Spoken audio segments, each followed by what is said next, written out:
ఈరోజు మనందరికీ తెలుసు పాదుకా పట్టాభిషేకం ప్రవచనంలో ఉంటుందని. శృతిస్మృతిపురాణానాం ఆలయం కరుణాలయం నమామి భగవత్పాదశంకరం లోకశంకరం. హరి ఓం. పరమేశ్వర స్వరూపైన సభకి నమస్కారం. మీ అందరికీ రామాయణం పట్ల, రామచంద్ర ప్రభు పట్ల ఉన్నటువంటి భక్తి చూస్తుంటే నిజంగా నాకు ఎంత ఆనందంగా ఉందో. ఎందుచేత అంటే రేపు 6 గంటలకి సభ ప్రారంభం చేద్దామండి అని ఒక మాట అంటే మీ అందరూ ఇంత సహకరించి 6 అయ్యేటప్పటికి వచ్చి మధ్యలో ఒక దారి విడిచిపెడదామండి, రేపు రామచంద్ర ప్రభు వస్తారంటే దారి విడిచిపెట్టి ఇంత అందంగా ఇంత క్రమశిక్షణగా సభలు ఉండడం అనేటటువంటిది కొద్దిగా అరుదు. అది కాకినాడ వాసులకు ఉండేటటువంటి ప్రత్యేకమైన సంస్కృతి. అందుకు నిజంగా మనం చాలా సంతోషించాలి.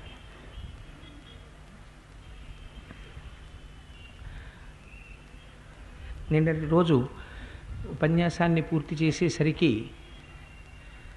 భరతుడు రామచంద్రమూర్తి యొక్క దర్శనాన్ని అపేక్షించినటువంటి వాడై ఆ చిత్రకూట పర్వత శిఖరం మీద మందాకిని నది ఒడ్డున రాముని యొక్క ఆశ్రమం ఎక్కడుందో వెతుక్కుంటూ బయలుదేరి ఆ రామచంద్రమూర్తి యొక్క దర్శనానికని వెడుతున్నాడు. అదే సమయంలో అక్కడ ఉండేటటువంటి ఏనుగుల యొక్క, గుర్రముల యొక్క, ఆ ఒంటెల యొక్క, పదాతిదళముల యొక్క, పదఘట్టనల యొక్క శబ్దాన్ని విన్నటువంటి వాడై రామచంద్రమూర్తి ఇంతకు ముందెన్నడూ లేదు, ఇక్కడంతా చాలా సంక్షుభితంగా వాతావరణం కనపడుతోంది, ఎక్కడ చూసినా ఈ జంతువులన్నీ పరుగులు తీస్తున్నాయి, లేళ్ళు, జింకలు మొదలైనటువంటివన్నీ కూడా ఏదో భయాన్ని పొందినటువంటివై తలకొక దిక్కుకి పరుగు తీస్తున్నాయి. దీనికి అంతటికీ కారణమేమై ఉంటుంది?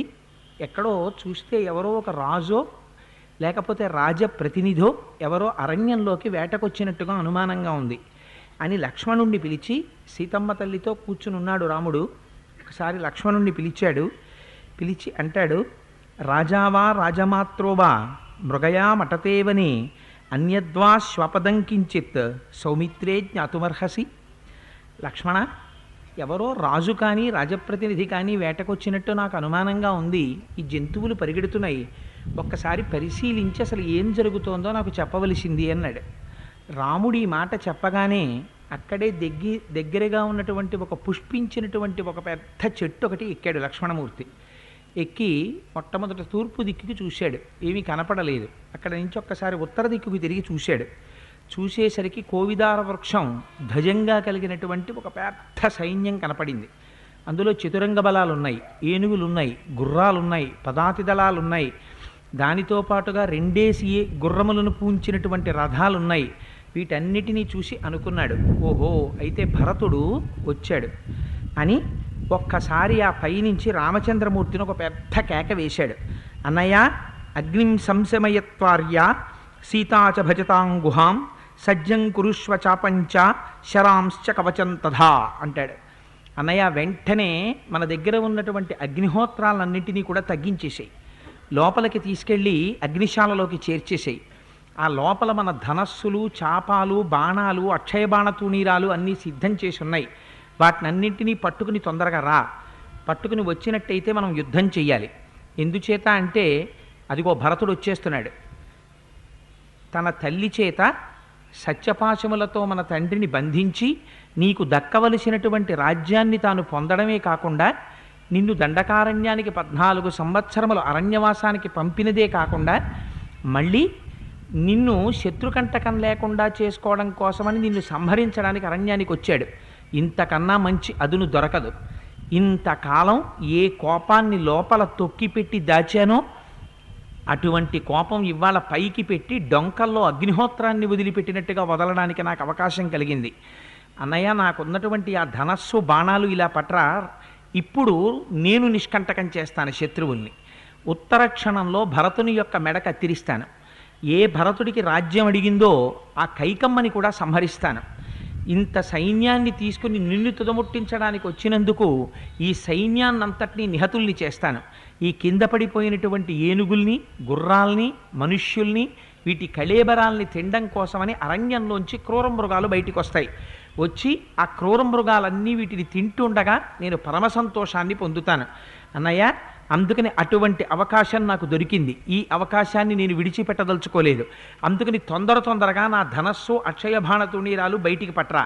నీ ధనస్సు కూడా పట్టుకురా, సీతమ్మని లోపలికి పంపించేసేయి, అగ్నిహోత్రాల్ని కొంచెం నిగ్రహించు, వాటిని తగ్గించి అగ్నిహోత్రశాలలోకి చేర్చేసేయి అని ఒక పెద్ద కేక వేశాడు పైనుంచి. ఈ మాటలు విన్నట్ట రాముడు విని ఆయన అంటాడు, అసలు కూర్చున్నవాడు కనీసం కదలను కూడా కదలలేదు, లేవను కూడా లేవలేదు, ఏమిటి లక్ష్మణ అంతంత కేకలేస్తున్నావు, భరతుడు ఒకవేళ మంది చంపేటట్టుగా ఏమైనా కనపడుతున్నాడా అని కూడా అడగలేదు. ఆయన ఏమీ తొట్టుపాటు పొందలేదు, ఎలా కూర్చున్నాడో అలాగే కూర్చున్నాడు. కూర్చుని ఒకసారి లక్ష్మణమూర్తి వంక చెట్టు మీదకి చూశాడు.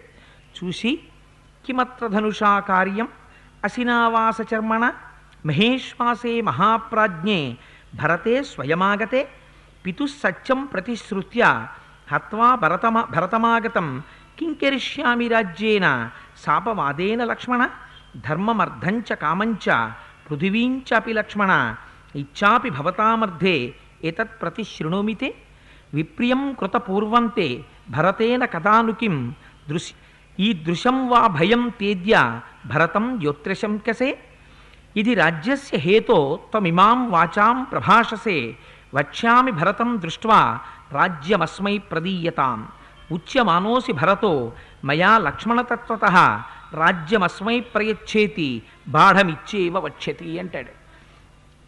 లక్ష్మణ ఎందుకు తీసుకురావాలి ధనస్సు పట్రా, అక్షయబాణ తూణీరాలు పట్రా, ఆ తర్వాత ఉడుంచర్మంతో చేసినటువంటి చేతివేళ్లకి తొడుక్కునేటటువంటి ఆ తొడుగులు పట్రా అని పెద్ద కేకలేస్తున్నావే, బట్ ఎందుకు తీసుకురావాలి? తీసుకొచ్చి ఏం చేయమంటావు? భరతుణ్ణి సంహరించమంటావా? ఎందుకు భరతుణ్ణి సంహరించడం? మన తండ్రి అయినటువంటి దశరథ మహారాజు గారు నన్ను రాజ్యం విడిచిపెట్టి 14 సంవత్సరములు అరణ్యవాసం చేయమన్నారు. పితృవాక్య పరిపాలన చేయడం కోసమని నేను అరణ్యవాసానికి వచ్చాను. అరణ్యవాసానికి వచ్చినటువంటి నన్ను చూడ్డానికి భరతుడు వస్తున్నాడు. భరతుడు వస్తుంటే నేను ధనస్సు పట్టుకుని బాణప్రయోగం చేసి భరతుడిని సంహరించి రాజ్యం తీసేసుకుని పట్టాభిషేకం చేసుకోనా? ఇందుకే నేను అరణ్యవాసానికి వచ్చింది. నువ్వు చెప్పిన దాంట్లో ఏమైనా అర్థం ఉందా లక్ష్మణ? అసలు ఎందుకంత ఆవేశపడిపోతున్నావు? ధర్మమర్థంచ కామంచ పృథివీంచాపి లక్ష్మణ ఇచ్చాపి భవతామర్థే ఏతత్ ప్రతి శృణోమితే. లక్ష్మణ నీకొక్క మాట చెప్తున్నాను, ధర్మమర్థంచ కామంచ, ధర్మము కాని అర్థము కాని కామము కాని దాని గురించి మీరేం చింత పెట్టుకోకండి అమ్మా. పర్జన్య పవనో నిలహ, వర్షం కూడా రామచంద్రమూర్తి యొక్క స్వరూపం. అలా ముందుగా ఆయన వచ్చేయాలని తొందరపడ్డాడు అనుకోండి, మనం చేయగలిగిందేం లేదు. సంతోషిస్తాం, ఓహో స్వామి స్వాగతం అంటాం అంతే. విష్ణు సహస్రంలో చెప్పట్లా తెల్లారులేస్తే పర్జన్య పావనో నిలహ అమృతాంశో అని చెప్తున్నాం కదా ఆ రోజును. అందుకని పర్జన్యుడు ఆయన కూడా ఆయన స్వరూపమే. అందుకని తొందరగా ఆయన వచ్చేస్తాను అంటే వచ్చే స్వామి చాలా సంతోషం అంటాం. అందుచేత ఆ తర్వాత ఏంటి సాకారంగా వస్తానంటాడు. అందుకని దాని గురించి మనం ఏం బెంగ పెట్టుకోక్కర్లేదు. ఆయన ఇచ్చే ఎలా ఉంటే అలా జరుగుతుంది. అదే కదా రాముడు చెప్పేది. నీ బెంగ ఎందుకు? దైవం ఎలా చేయాలనుకుంటున్నాడో అలా జరుగుతుంది. నువ్వు హాయిగా ఏ బెంగ లేకుండా నీ రామాయణం నువ్వు చెప్పుకో. మనకి స్వామివారు ఇక్కడ ఒక కుహరాన్ని ఏర్పాటు చేస్తున్నారు. అంతగా ఏమైనా వస్తే అందులో దూరిపోతాం. మనకే ఉంది, మనకేం బెంగ లేదు. రాముడికి గుహ ఎలా ఉందో మనకు అలా ఆవాసం ఉంది, అందులో చేరిపోతాం ఒక 5 నిమిషాల్లో. సరే, అందుచేత ఆయన అంటాడు ధర్మమర్థంచ కామంచ పృథివీంచాపి లక్ష్మణ ఇచ్చాపి భవతామర్థే ఏతత్ ప్రతి శృణోమితే. రామలక్ష్మణ భరత శత్రుఘ్నుల్లో భరతుడు ఎలా మాట్లాడతాడో మళ్ళీ రాముడు ఎలా మాట్లాడతాడు. ఎంత అందమైన మాట అన్నాడో చూడండి. ధర్మమర్థంచ కామంచ, ధర్మము కాని అర్థము కాని కామము కాని ఈ మూడిటిలో నేను ఎప్పుడైనా ఏ ఒక్కదాన్ని అనుభవించవలసి వచ్చినా లక్ష్మణ జ్ఞాపకం పెట్టుకో, నా తోడ పుట్టినటువంటి మిగిలిన తమ్ముళ్ళు అనుభవించని దానిని నేను అనుభవించాను. వాళ్ళు కూడా అనుభవించాలి, వాళ్ళు సుఖపడాలి, నేను సుఖపడతాను. వాళ్ళు ఆనందించాలి, నేను ఆనందిస్తాను. వాళ్ళు సుఖంగా ఉండాలి, నేను సుఖపడతాను. అంతేకాని తమ్ముళ్ళ కుత్తుకలు కోసేసి రాజ్యాలు తెచ్చుకోవడం ఇలాంటివి నాకు అక్కర్లేదయా. ఇవి కోరుకున్నవాడిని అనుకున్నావా? ఇవి కోరుకున్నవాడిని అయితే అరణ్యానికి ఎందుకు వస్తాను? అక్కడే యుద్ధం చేద్దును.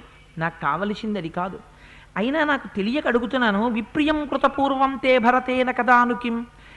అసలు ఎప్పుడైనా భరతుడు నీ పట్ల అపచారంతో నువ్వు బాధపడేటట్టు నువ్వు బెంగ పెట్టుకునేటట్టు ఎప్పుడైనా ప్రవర్తించాడా? నీకు ఎందుకు అసలు భరతుడి మీద అనుమానం? ధనస్సు పట్టుకొచ్చేస్తున్నాడు, సైన్యంతో వచ్చేస్తున్నాడు, గుర్రాలతో వచ్చేస్తున్నాడు, ఏనుగులతో వచ్చేస్తున్నాడు, ఒంటెలతో వచ్చేస్తున్నాడు, నిన్ను చంపేస్తాడు, నన్ను చంపేస్తాడు, సీతమని ఎత్తుకుపోతాడు, రాజ్యం ఎత్తుకుపోతాడని ఇన్ని చదివేస్తున్నావే. భరతుడి జీవితంలో ఇన్నాళ్ళు మనం కలిసి బ్రతికాం. మనని చంపేటట్టుగా కానీ మన పట్ల అమర్యాదతో ప్రవర్తించేవాడిగా కానీ భరతుడు నీకు ఎప్పుడైనా కనపడ్డా? శంకించడానికి ఈషన్ మాత్రం అవకాశం ఉందా? భరతుణ్ణి శంకించనటువంటి ఏకైక వ్యక్తి రామచంద్రమూర్తి. మిగిలిన వాళ్ళందరూ శంకించారు, ఆయన ఒక్కడే. అంత సైన్యంతో వస్తున్నా అందరూ రాముడి మీద కెడుతున్నారని భయపడితే ఆ రాముడు ఆ చెట్టు కింద కూర్చుని ఆ భరతుడు ఒక్కనాటికి నా మీద ప్రతీకార చర్యకి పోనడం. ఎందుచేత అంటే భరతుడికి ప్రేమించడం తెలుసు, భరతుడు ఒక్కనాటికి నా మీద యుద్ధానికి రాడంటాడు అని లక్ష్మణ అన్నా కూడా ఇంకా ఆయన బుసలు కొడుతున్నాడు లక్ష్మణమూర్తి పైనుంచి. బుసలు కొడుతుంటే రామచంద్రమూర్తి అన్నారు, నీకు రాజ్యం కావాలనుందేమో, ఒకవేళ నీకు రాజ్యం చెయ్యాలనుందేమో భరతుడి దగ్గరికి రాని, నీకు ఒక ఆశ్చర్యకరమైన విషయం చూపిస్తాను. నేను భరతుడికి చెప్తాను, భరత లక్ష్మణుడికి రాజ్యం ఏలుకోవాలనుందిట, లక్ష్మణుడికి ఇచ్చేయి రాజ్యం అని చెప్తాను.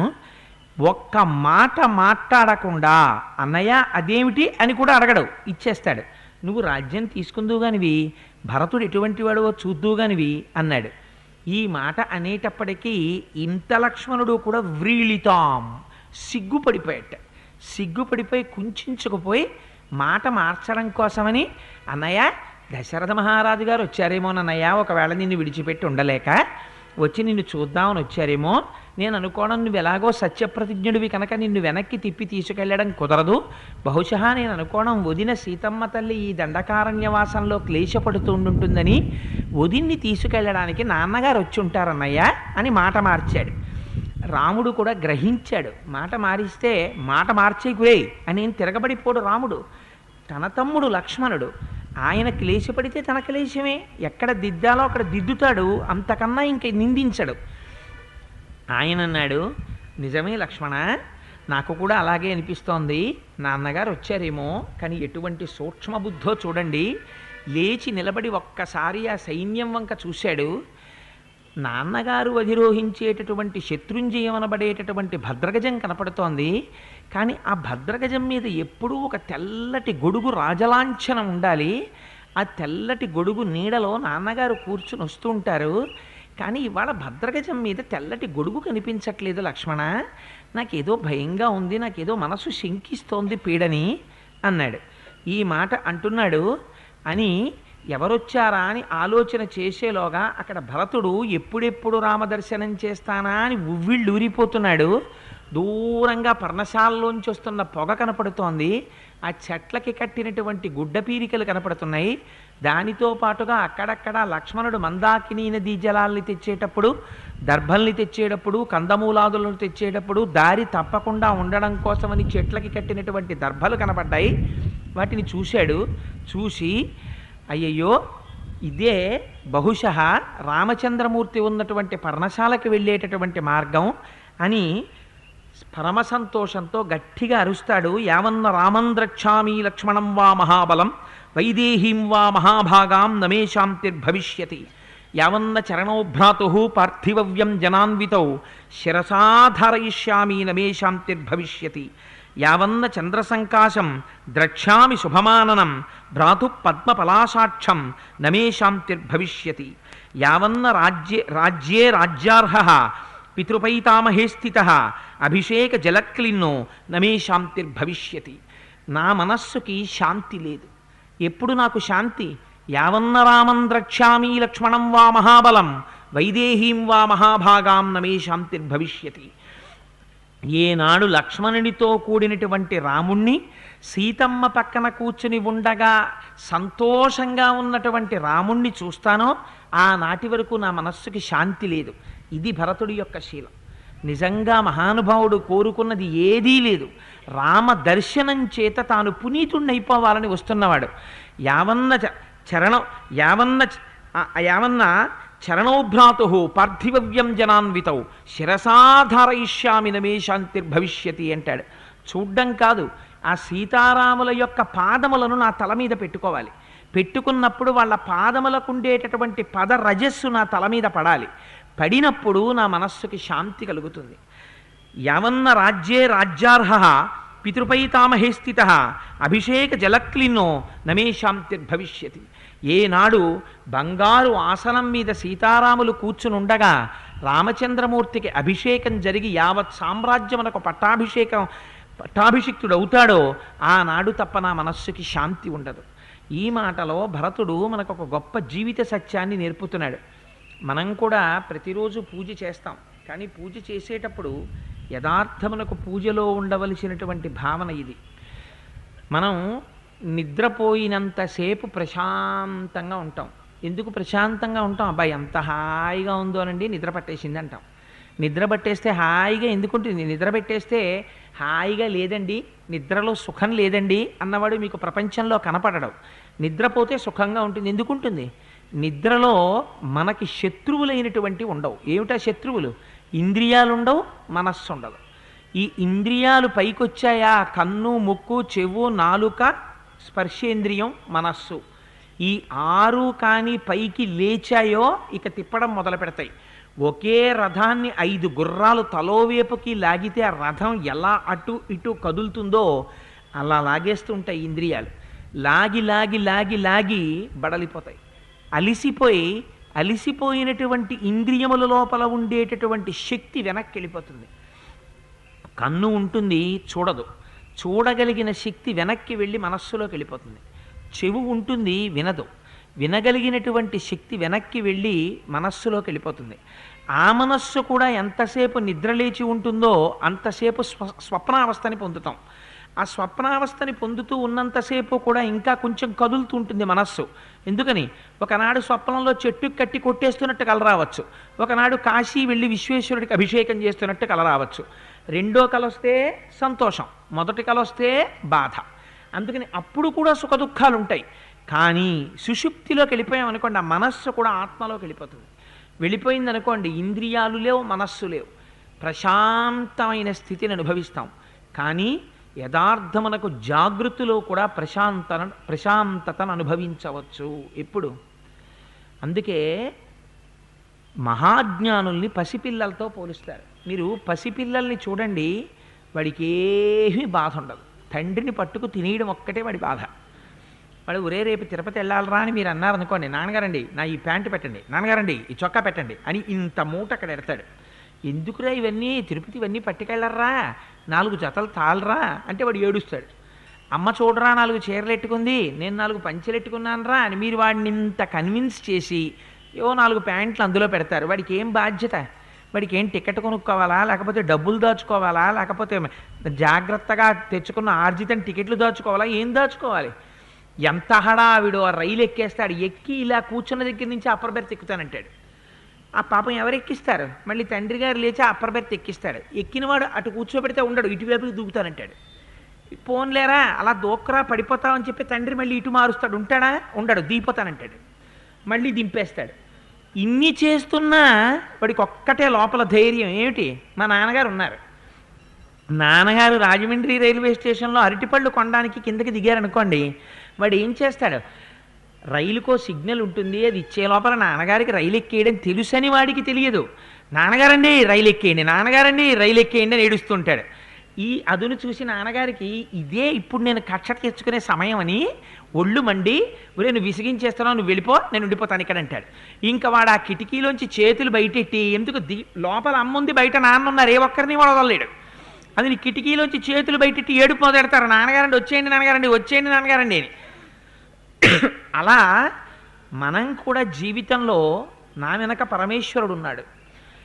ఏది జరిగినా ఈశ్వరుడి సంకల్పం. మనం చెయ్యగలిగింది ఏమిటి? మనం ప్లాన్ చేస్తాం అంతే. ఎలా జరిపించుకోవాలనుకుంటున్నాడో, ఎలా చేసుకోవాలనుకుంటున్నాడో ఆయన ఇష్టం. దాన్ని మీరేం నిరోధించలేరు, దాన్ని మీరేం ఆపలేరు. ఎందుకు ఇంకా బెంగపెట్టుకోవడం అని ఆయనే సార్వభౌముడు అని అంగీకరించి మీ శిరస్సు తీసుకెళ్ళి ఆయన పాదములకు తాటించి ఆయన పదరజస్సు తల మీద పడిందనుకోండి, వాడికి ఉన్నంత శాంతి ఎవ్వడికి ఉండదు.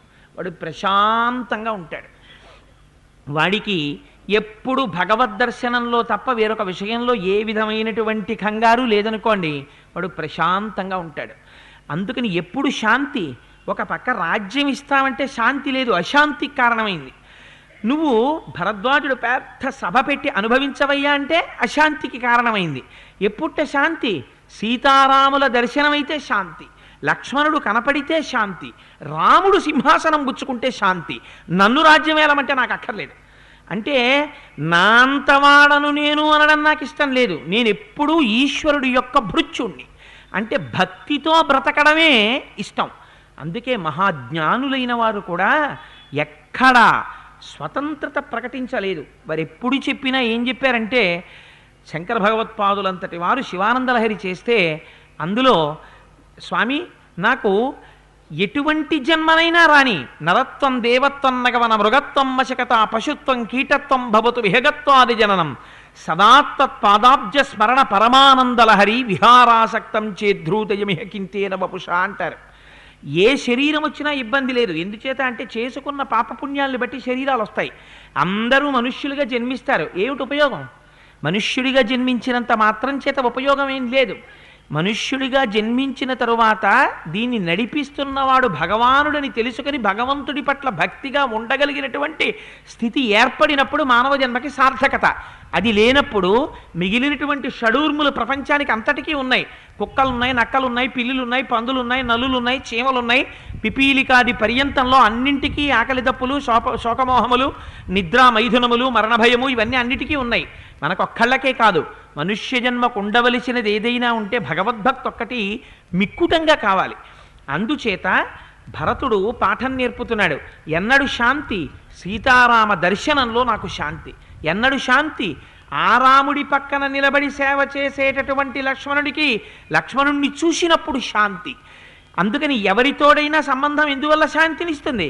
భగవంతుడితోడి సంబంధం ఉన్న వారితోడి సంబంధము మాకు శాంతికి కారకము తప్ప ఇక ఏ ఇతరమైన విషయముతో సంబంధం ఉన్న వారితోడి సంబంధము శాంతికి మార్గం కాదు.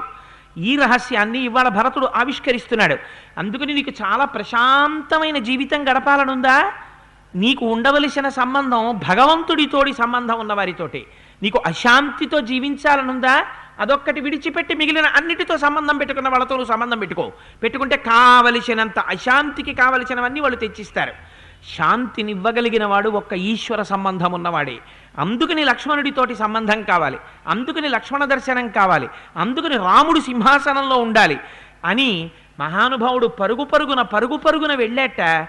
నిజంగా రాముడు కనపడ్డాడు. ఆ అగ్నిశాల వంక చూశాడు. ఆ ఈశాన్యంలో పల్లంలోకి ఉన్నటువంటి అగ్నిశాలలో అగ్నిహోత్రాలు వెలుగుతున్నాయి.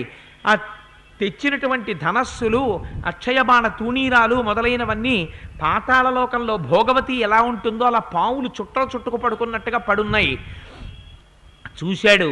రాముడు మాత్రం వీరాసనం వేసుకుని కూర్చునున్నాడు. అంతకన్నా దారుణాతి దారుణమైనటువంటి విషయం ప్రపంచంలో ఇంకొకటి ఉండదు. ఎందుచేత?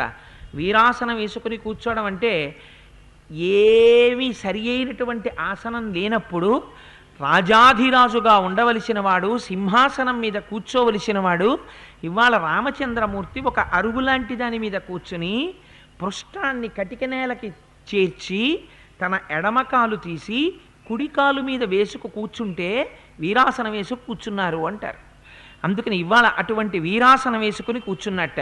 పట్టుపుట్టాలు కట్టుకుని ఒంటి నిండా ఆభరణములను దాల్చినటువంటి వాడై ఇలా చూసేటప్పటికి పుంసాం మోహన రూపాయ పుణ్య శ్లోకాయ మంగళం అని అంత ఆనందాన్ని ఇవ్వవలసినటువంటి వాడు, అటువంటి స్థితిలో మెలగవలసినటువంటి వాడు ఇవాళ తంతు కృష్ణాజనధరం క్షీరవల్కలవాసనం దదర్శ రామమాసీన అభిత పవకోపమం సింహస్కంధం మహాబాహుం పుండరీక నిభేక్షణం పృథివ్యా సాగరాంతాయ భక్తారం ధర్మచారిణం. మహానుభావుడు గొప్ప ధర్మం తెలుసున్నవాడు, ధర్మాన్ని ఆచరించేటటువంటి వాడు, సింహం లాంటి మూపురములు కలిగినటువంటి వాడు, సింహంలా నడగగలిగినటువంటి వాడు, గొప్ప బాహువులున్నటువంటి వాడు, పద్మముల వంటి కన్నులున్నటువంటి వాడు, ఈ సాగరము చేత పరివేష్టింపబడినటువంటి సమస్త భూమండలమును పరిపాలించగలిగినటువంటి సమర్థత కలిగినటువంటి వాడు. అటువంటి రాముడు నారచీర కట్టుకుని ఒక ముని ఎలా కూర్చుంటాడో అలా కృష్ణాజినాన్ని పైన ఉత్తరీయంగా వేసుకుని వీరాసనం వేసుకుని కూర్చున్నాడు. చూశాడు భరతుడు. మనస్సాగలేదు. అరే రే, నా వల్ల కదా అన్నగారికి ఇంత కష్టం వచ్చిందనుకున్నాడు. రామా అన్న మాట ఒక్కటే నోటి వెంట వచ్చింది. వేరొక మాట రాలేదు. పరుగు పరుగున వెళ్ళాడు. ఇంకా అంత దూరంలో ఉన్నాడు రాముడు. దగ్గరకి కూడా చేరలేకపోయాడు. ఆ శోకభారంతో నేల మీద పడిపోయాడు. పడిపోయేటప్పటికి భరతుణ్ణి చూశాడు రాముడు. చూసి పరుగు పరుగున వచ్చి పైకి లేపాడు. పైకి లేపి స్వస్థత కలిగిన తరువాత తెచ్చి ఒళ్ళో కూర్చోపెట్టుకున్నాడు.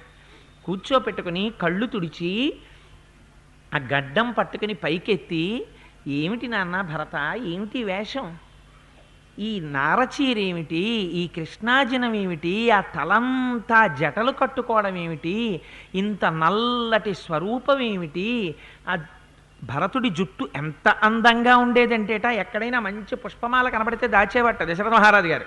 భరతుడి కొప్పుకు బాగుంటుంది, భరతుడి వెంట్రుకలు చాలా బాగుంటాయని, అంత మంచి కేశ సంపద భరతుడిది. అందున చాలా మృదువైనటువంటి శరీరం ఉన్నవాడు, మంచి మెత్తటి పట్టుబట్టలు కట్టించేవాడు దశరథ మహారాజు గారు. అటువంటి వాడివి నువ్వు ఇవాళ ఇలా కృష్ణాజినం వేసుకుని నారచీర కట్టుకున్నావా, ఆ జటామండలం అంతా పెంచుకున్నావా, ఏమిటి స్వరూపం, నల్లగా ఉన్నావా, కాంతిహీనుడు అయిపోయావా, ఎప్పుడొచ్చావు, మీ మేనమామ గారి యొక్క యుధాజిత్తు గారి కేకయ దేశం చాలా దూరం, అక్కడి నుంచి ఎప్పుడు ప్రయాణం చేసి వచ్చావు, ఈ స్వరూపం ఏమిటి, ఈ కాంతిహీనుడవై ఉండడం ఏమిటి, ఈ నీరసం ఏమిటి, ఆ కంఠం ఏమిటంత బొంగురుపోయి, అసలు ఏమైంది, దశరథ మహారాజు గారు నిన్ను అరణ్యానికి పంపకూడదే, రాజు నిన్ను విడిచిపెట్టి ఉండలేడే, నేను లక్ష్మణుడు వచ్చిన తరువాత, అటువంటి నువ్వు రాజ్యం విడిచిపెట్టి అడవికి ఇలా వస్తుంటే దశరథుడు ఎలా వదిలిపెట్టగలిగాడు, నాకు భయంగా ఉంది. తండ్రి గారైనటువంటి దశరథ మహారాజు గారు పరలోకగతుడు కాలేదు కదా, అందువల్ల నువ్వు కానీ రాలేదు కదా, చిన్నవాణ్ణి చేసి రాజ్యం ఎవరూ తస్కరించలేదు కదా, భరతా నీకేం ఆపద రాలేదు కదా, నిన్ను చూస్తే బెంగగా ఉంది, ఎందుకు ఇలా వచ్చావు అని అడిగి ఒక చిత్రమైన మాట చెప్తాడు. అక్కడ పరిపాలనా విధానాన్నంతటినీ విశేషంగా వర్ణన చేస్తాడు. అంటే భరతుడు చూశాట, కన్నుల నీళ్లు పెట్టుకుని చూస్తే రామచంద్రమూర్తి ఒంటి నిండా మట్టి పట్టుంటుంది ఉందిట, వీపు నిండా మట్టిట. ఎక్కడ తిరుగుతున్నాడు మహానుభావుడు, అరణ్యంలో పర్ణశాలలో కూర్చున్నాడు. అక్కడే పులులు పరిగెడుతుంటాయి, ఏనుగులు పరిగెడుతుంటాయి, గుర్రాలు పరిగెడుతుంటాయి, రకరకాల జంతువులు పరిగెడుతుంటాయి. వాటి కాలి నుంచి ఆ గాలికి రేగినటువంటి ధూళంతా వచ్చి ఒంటి నిండా పట్టుంది. అన్నయ్య, ఒకనాడు పట్టుపుట్టాలు కట్టుకుని చీనాంబరములు ధరించి అంగరాగములు రాసుకుని తిరిగేవాడివి, అటువంటి వాడివి ఏమిటన్నయ్యా నీ ఒంటి నిండా ఈ మట్టి అని ఆ మట్టిని చూసి భరతుడు కన్నుల నీరు పెట్టుకున్నట్ట. నీరు పెట్టుకుంటే అక్కడ ఉన్న గిరిజనులందరూ గబగబా వచ్చి చూసి, ఈ మధ్య పర్ణశాల కట్టుకుని ఇక్కడ ఉంటున్నాడు కదా, ఆయన తమ్ముట్ట, ఆయన రాజుట, తండ్రి వాక్యం కోసం అరణ్యానికి వచ్చాట, ఏమీ తెలియని వాళ్ళ ఎలా ఉన్నాడో చూడండి మహానుభావుడు, ఆ అన్నయ్యని తీసుకెళ్ళడానికి తమ్ముడు వచ్చాట రాజ్యం వద్దని, ఎక్కడైనా విన్నావా ఈ విడ్డూరం, తమ్ముడికి మన అన్నయ్య వచ్చేసాట, అన్నయ్యే రావాలని తమ్ముడు వచ్చేసాట, రాజ్యం నాకొద్దంటే నాకొద్దని అన్నదమ్ములు దెబ్బలాడుకుంటున్నారు, లోకంలో ఎక్కడైనా నాకు కావాలంటే నాకు కావాలని దెబ్బలాడుకుంటారు, ఏమి విడ్డూరం అని గిరిజనులు వచ్చి బుగ్గలు నొక్కుంటున్నారట. అందరూ చుట్టూ చేరారు. నాయన, పురోహితుల్ని సరైన వాళ్ళని దగ్గర పెట్టుకున్నావా, యజ్ఞయాగాది క్రతువులు చేయడం చేత మాత్రమే ఈశ్వరుని యొక్క కృప లభించి వేళకి పడవలసినటువంటి వర్షములు పడతాయి. ఒక యాగంలో ఉన్న సంభారాల్ని ఇంకొక రకమైన యాగంతో అనుసంధానం చేసుకుని ఒకే ఏకకాలమునందు ఆ యాగములను నిర్వర్తించగలిగినటువంటి సమర్థులైన పురోహితులు, బ్రాహ్మణులు, గురువులు, ఋషులు నీకు ఉన్నారా? సరి అయినటువంటి ధనుర్వేదంలో నీకు ఆ అస్త్రాల్ని విడిచిపెట్టడం, అస్త్రాల్ని ఉపసంహారం, మంత్రములను నేర్పగలిగినటువంటి పురోహితుణ్ణి ఏర్పాటు చేసుకున్నావా? అన్నిటినీ మించి మంత్రులు చాలా ముఖ్యం. ఒక్కడివి నిర్ణయం తీసుకోకూడదు, చాలామంది మంత్రులతో మాట్లాడి నిర్ణయం తీసుకోకూడదు. ఎక్కువ మంది మంత్రులతో మాట్లాడితే అనైక్యత వస్తుంది, ఒక్క మాట మీద నిలబడరు. తక్కువ మంది మంత్రులతో మాట్లాడితే సరి అయినటువంటి అభిప్రాయం బయటికి రాకపోవచ్చు. అలాగని నువ్వు గద్దించి చేర్చుకోవలసిన వారిని చేర్చుకోకపోతే వారికి నీ పట్ల భయం పెరగచ్చు.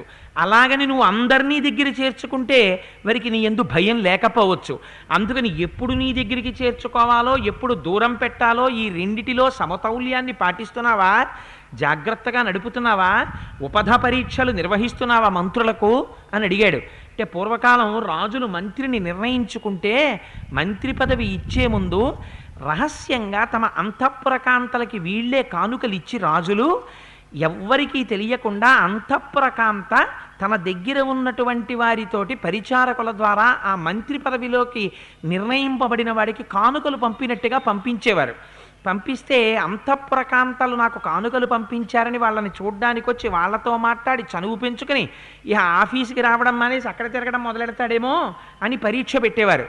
అలాగే విదేశాలకి సంబంధించినటువంటి రాజుల యొక్క గూఢచారులుగా వచ్చినట్టుగా ఈ రాజ్యపు రాజే కొంతమందిని పంపి నువ్వు ఈ రాజ్యానికి సంబంధించిన రహస్యాలు చెప్తే నీకింత ధనం ఇస్తామని చెప్పి లంచం తీసుకొచ్చి ఇచ్చేవారు. లొంగుతాడేమో పరీక్ష చేసేవారు. అలాగే ఈ దేశంలో రాజుకు తెలుసున్న రహస్యాల్ని బయట పెడతాడేమోనని అటువంటి రహస్యాలు బయట పెడితే సొమ్మిస్తామని తెచ్చి ఇచ్చి పరీక్ష పెట్టేవారు. ఇన్ని పరీక్షలలో నెగ్గితే అప్పుడు మాత్రమే ఆయనకి మంత్రి పదవిని ఇచ్చేవారు. అందుకని అలా ఉపధ పరీక్షలు నిర్వహిస్తున్నావా, రాజ్యంలో 18 మంది మీద ముగ్గురు గూఢచారుల్ని పెట్టాలి. ఎవరు వాళ్ళు?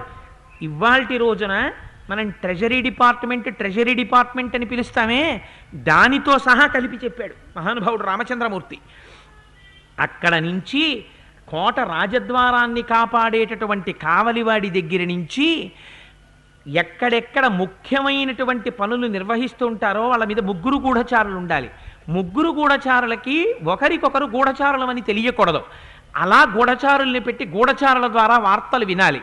యువరాజు దగ్గర గూఢచారిని పెట్టకూడదు. అలాగే రాజు తన ప్రధానమంత్రి దగ్గర గూఢచారిని పెట్టకూడదు. సైన్యాధిపతి సర్వకాలములయందు తన యొక్క శ్రేయస్సును కోరుకునేవాడికి మాత్రమే సైన్యాధికారి పదవినివ్వాలి.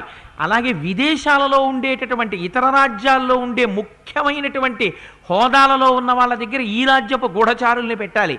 ఎప్పటికప్పుడు శత్రురాజుల యొక్క కదలికల్ని తెలుసుకోవాలి. ఇవన్నీ నాయన జాగ్రత్తగా చేస్తున్నావా భరత అని అడిగాడు. అడిగితే ఇవన్నీ విన్నాడు భరతుడు. విని ఒక్కసారి రాముడు వంక చూసి కళ్ళు తుడుచుకొని అన్నాడు, అన్నయ్య నువ్వు నాకు ఇవన్నీ చెప్పావు, చాలా అందంగా ఉంది, కానీ నేను ఒక్క మాట చెప్తాను విను. రామస్య వచనం శ్రుత్వా భరత ప్రత్యువాచ కిమ్మే ధర్మద్విహీనస్య రజధర్మ కరిష్యతి. నాకెందుకన్నయ్య ఈ ధర్మాలన్నీ? ఈ ధర్మాలు ఎవరికి కావాలి? రాజుకు కావాలి. నేను ఆ రాజుని? నేను రాజుని కాను, ఎప్పటికీ రాజు అవను, నాకు అక్కర్లేదు. రాజుని కానివాడికి రాజధర్మాలన్నీ ఎందుకు? నాకు అక్కర్లేదు. నీకొక ధర్మం తెలియాలన్నయ్యా. ఏమిటో తెలుసా ధర్మం? శాశ్వతోయం సదా ధర్మ స్థితో శ్వాసు నరర్షభ జ్యేష్ఠపుత్రే స్థితే రాజన్ నక నీయాన్ నృపో భవేత్. మన వంశంలో ఒక సంప్రదాయం ఉంది. ఎవరు జ్యేష్ఠుడిగా జన్మిస్తాడో వాడు మాత్రమే పట్టాభిషేకం చేసుకోవాలి. నాకు అదొక్కటే తెలుసా ధర్మం. అందుకని నాకన్నా పెద్దవాడివి నువ్వున్నావు, నీకు తెలియాలి రాజధర్మాలు, నాకెందుకు? అందుకు నేను ఎప్పుడు తెలుసుకోలేదు. అంటే ఎన్నడూ నేను రాజ్యమును అపేక్షించిన వాడను కాను, నువ్వు రాజ్యం తీసుకో. ఇదిగో నీ దగ్గరికి వచ్చి ఒక్కళ్ళు ఇలా నిలబడితేనే వాళ్ళ కోరికలు తీర్చకుండా ఉండలేవు నువ్వు.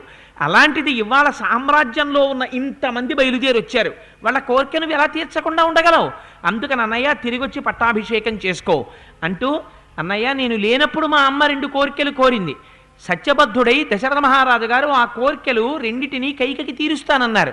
నువ్వు అరణ్యవాసానికి వెళ్ళావు, కానీ దానివల్ల ఫలితం ఏమొచ్చిందో తెలుసా? నేను రాజ్యం తీసుకోలేదు. అదే సమయంలో కైకమ్మ విధవ అయింది. మా తండ్రి దశరథ మహారాజు గారు స్వర్గలోకగతుడై వెళ్ళిపోయాడు. ఇవాళ నాన్నగారు లేరన్నయ్య, నువ్వు వెళ్ళిపోవడం చేత ఇంత ఉపద్రవం సంభవించింది అన్నాడు. ఈ మాట విన్నట్ట రాముడు కూర్చున్నవాడు కూర్చున్నట్టే ఆ పైనుంచి కింద పడిపోయాట, నేల మీద పడి మూర్ఛపోయాట. మూర్ఛపోయి అది మట్టిని కూడా చూడకుండా దానిలో దొర్లుతూ ఏడుస్తున్నట్ట తండ్రిని తలుచుకొని. రాముడి కన్నా జ్ఞాని ప్రపంచంలో ఉన్నాడా? వైదేహీ సహితం సురద్రుమతలే అని మహానుభావుడు ఆయన వీరాసనం వేసుకుని చుట్టూ హనుమా మొదలైనటువంటి వారు కూర్చునుంటే తత్వజ్ఞాన బోధ చేస్తారు. అంత గొప్ప రామచంద్రమూర్తి, అంతటి మహాజ్ఞాని తండ్రి గారు మరణించారని తెలిస్తే అంత ఏడ్చాడు. ఎంత జ్ఞానం ఉండనివ్వండి, ఎంత గొప్పవాడు కానివ్వండి, తన తండ్రి వెళ్ళిపోయాడంటే, తన తల్లి వెళ్ళిపోయింది అంటే కన్నుల వెంట నీరు రాలేదన్న వాణ్ణి ఎన్నడూ నమ్మకూడదు. ఎందుచేత అంటే తల్లిని తండ్రిని మించినటువంటి వస్తువులు ఈ ప్రపంచంలో ఇంకొకటి లేవు, వాటికి అవే సాటి.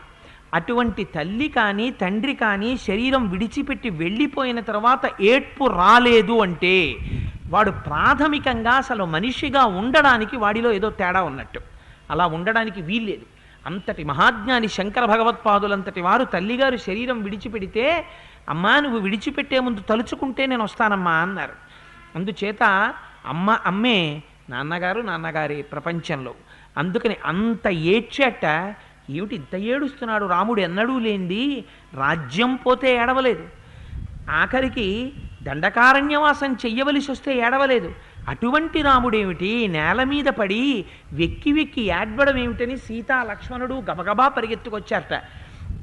వాళ్ళని చూసి రాముడు అంటాడు, సీతా మృతస్తే శ్వశుర పితాహీనోసి లక్ష్మణ భరతో దుఃఖమాచష్టే స్వర్గతం పృథివీపతిం. భరతుడు ఇప్పుడే వచ్చి మనకు ఒక మాట చెప్పాడు, సీతా మృతస్తే శ్వశుర, సీత మీ మామగారు మరణించారు, పితాహీనోసి లక్ష్మణ, లక్ష్మణ నీకు తండ్రి గారు మరణించారన్నాడు. అదేమిటి, తనకి తండ్రి గారు చచ్చిపోతే సీతమ్మకి మామగారు లక్ష్మణుడికి తండ్రి గారు చనిపోయినట్టు కాదా? సీతా మా నాన్నగారు పోయారట అంటే సరిపోదా? సీతా మృతస్తే శ్వశుర పితాహీనోసి లక్ష్మణ అంటాడు. అంటే అటువంటి సమయంలో మాట్లాడడంలో కూడా ఎంత అందంగా ఎంత గొప్పగా మాట్లాడతాడో చూడండి. ఇవి రెండు వస్తువులు ఉంటాయి. ఈ రెండు వస్తువులు ఎన్నడూ మనం జ్ఞాపకం పెట్టుకోవలసింది.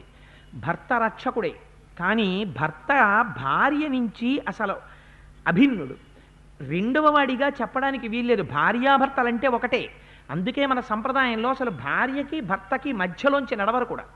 అంత గొప్పగా చూస్తారు భార్యాభర్తలంటే. కానీ స్త్రీ జీవితంలో చాలా గొప్ప రక్షకుడెవరు అంటే మామగారు.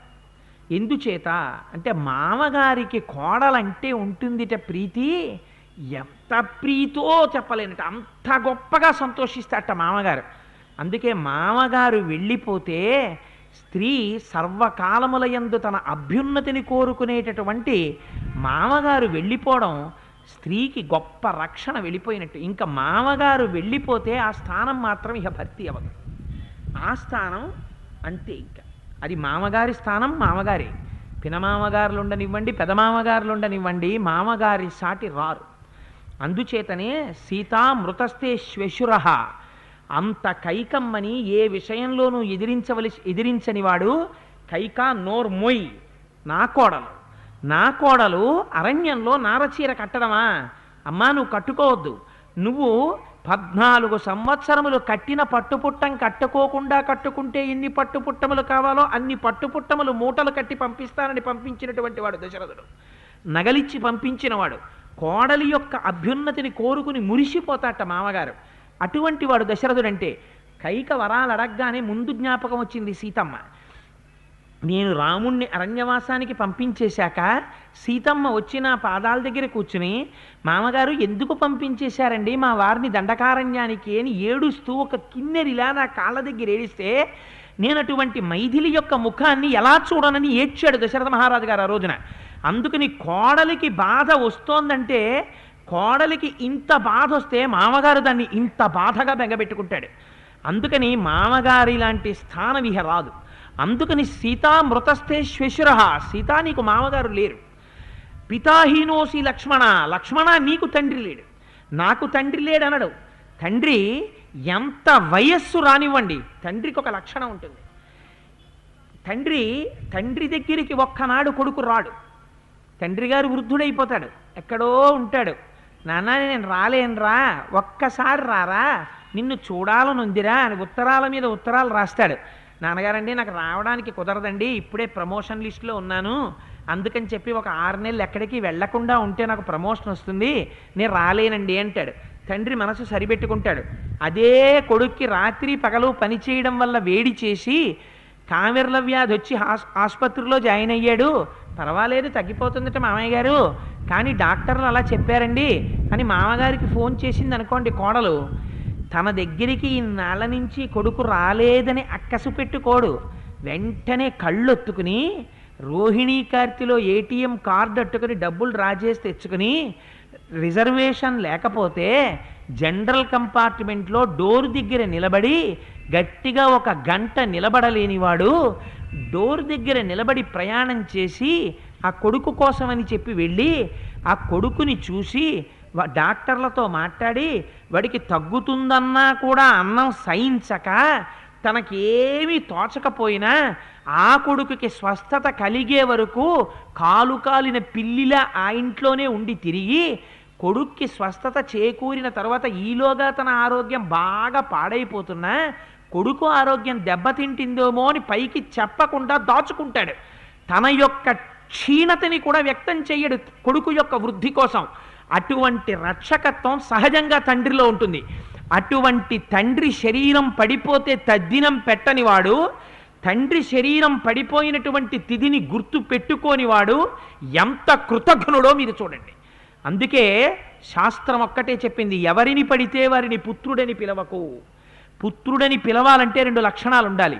తండ్రి ఏదైనా పొరపాటు చేసుంటే ఆ పొరపాటుని దిద్ది కీర్తి తేగలిగిన వాడై ఉండాలి. 2, తండ్రి పున్నాన నరకంలో అనే నరకంలో పడిపోకుండా గయకి వెళ్ళి పితృపిండం పెట్టగలిగిన వాడై ఉండాలి. అందుకే ఎందుకైనా మంచిదిరా ఒకడికన్నా ఎక్కువ కొడుకుల్ని కనమంది శాస్త్రం. ఏమో పెద్దవాడు దౌర్భాగ్యుడైతే మిగిలిన వాళ్ళైనా పెడతారు. అందుకే తద్దినం పెడితే పెద్ద కొడుకుకి సహజంగా అధికారం ఉన్నా కింద చెయ్యి పెద్దవాడిది తద్దినంలో, పై చెయ్యి చిన్నవాళ్ళది. పైన ఆఖరివాడి చెయ్యి పెట్టించి పైనుంచి అక్షతలతో నీళ్లు పోయిస్తారు. అన్ని చేతులకి తగిలి కింద పడుతుంది. పెద్దవాడైనంత మాత్రం చేత ఆ చేతిలోంచి పడితే తప్ప వాళ్ళు పుచ్చుకోవడానికి వీల్లేదు పాపం ఆ నీళ్ళని. ఎంత దాహంతో ఉండనివ్వండి, ఆ కొడుకు చేతిలోంచి పడితేనే, లేకపోతే నాలుక పిడచకట్టి తిరుగుతారు వాళ్ళు. అందుకని పైన చిన్నవాళ్ళ చేతులు పెట్టి నీళ్లు పోస్తారు. ఆ ఏ చెయ్యి అంటే వాళ్ళకి ఇష్టమో ఆ చేత్తో ఏడాదికి ఒక్కసారి నీళ్లు పోస్తాడేమో అని చూస్తారు. కడుపున పుట్టి అన్నగారు తద్దినం పెడుతుంటే పైన చెయ్యి పెట్టడానికి తమ్ముడు రాకపోతే వాడు ద్రోహి, వాడిని నమ్మకూడదు. ప్రపంచంలో వచ్చి తీరవలసిందే, బ్రతికున్నన్నాళ్ళు పితృకార్యం చెయ్యవలసిందే. జీవితం అంటే ఎలా ఉంటుందో, కొడుకంటే ఎలా ప్రవర్తించాలో చూపిస్తాడు రాముడు. అందుకని పితాహీనోసి లక్ష్మణ, తండ్రి అంటే అలా రక్షించేవాడు. సర్వకాలముల యందు కనురెప్పల్లో పెట్టుకుని కాపాడుకుంటాడు తండ్రి.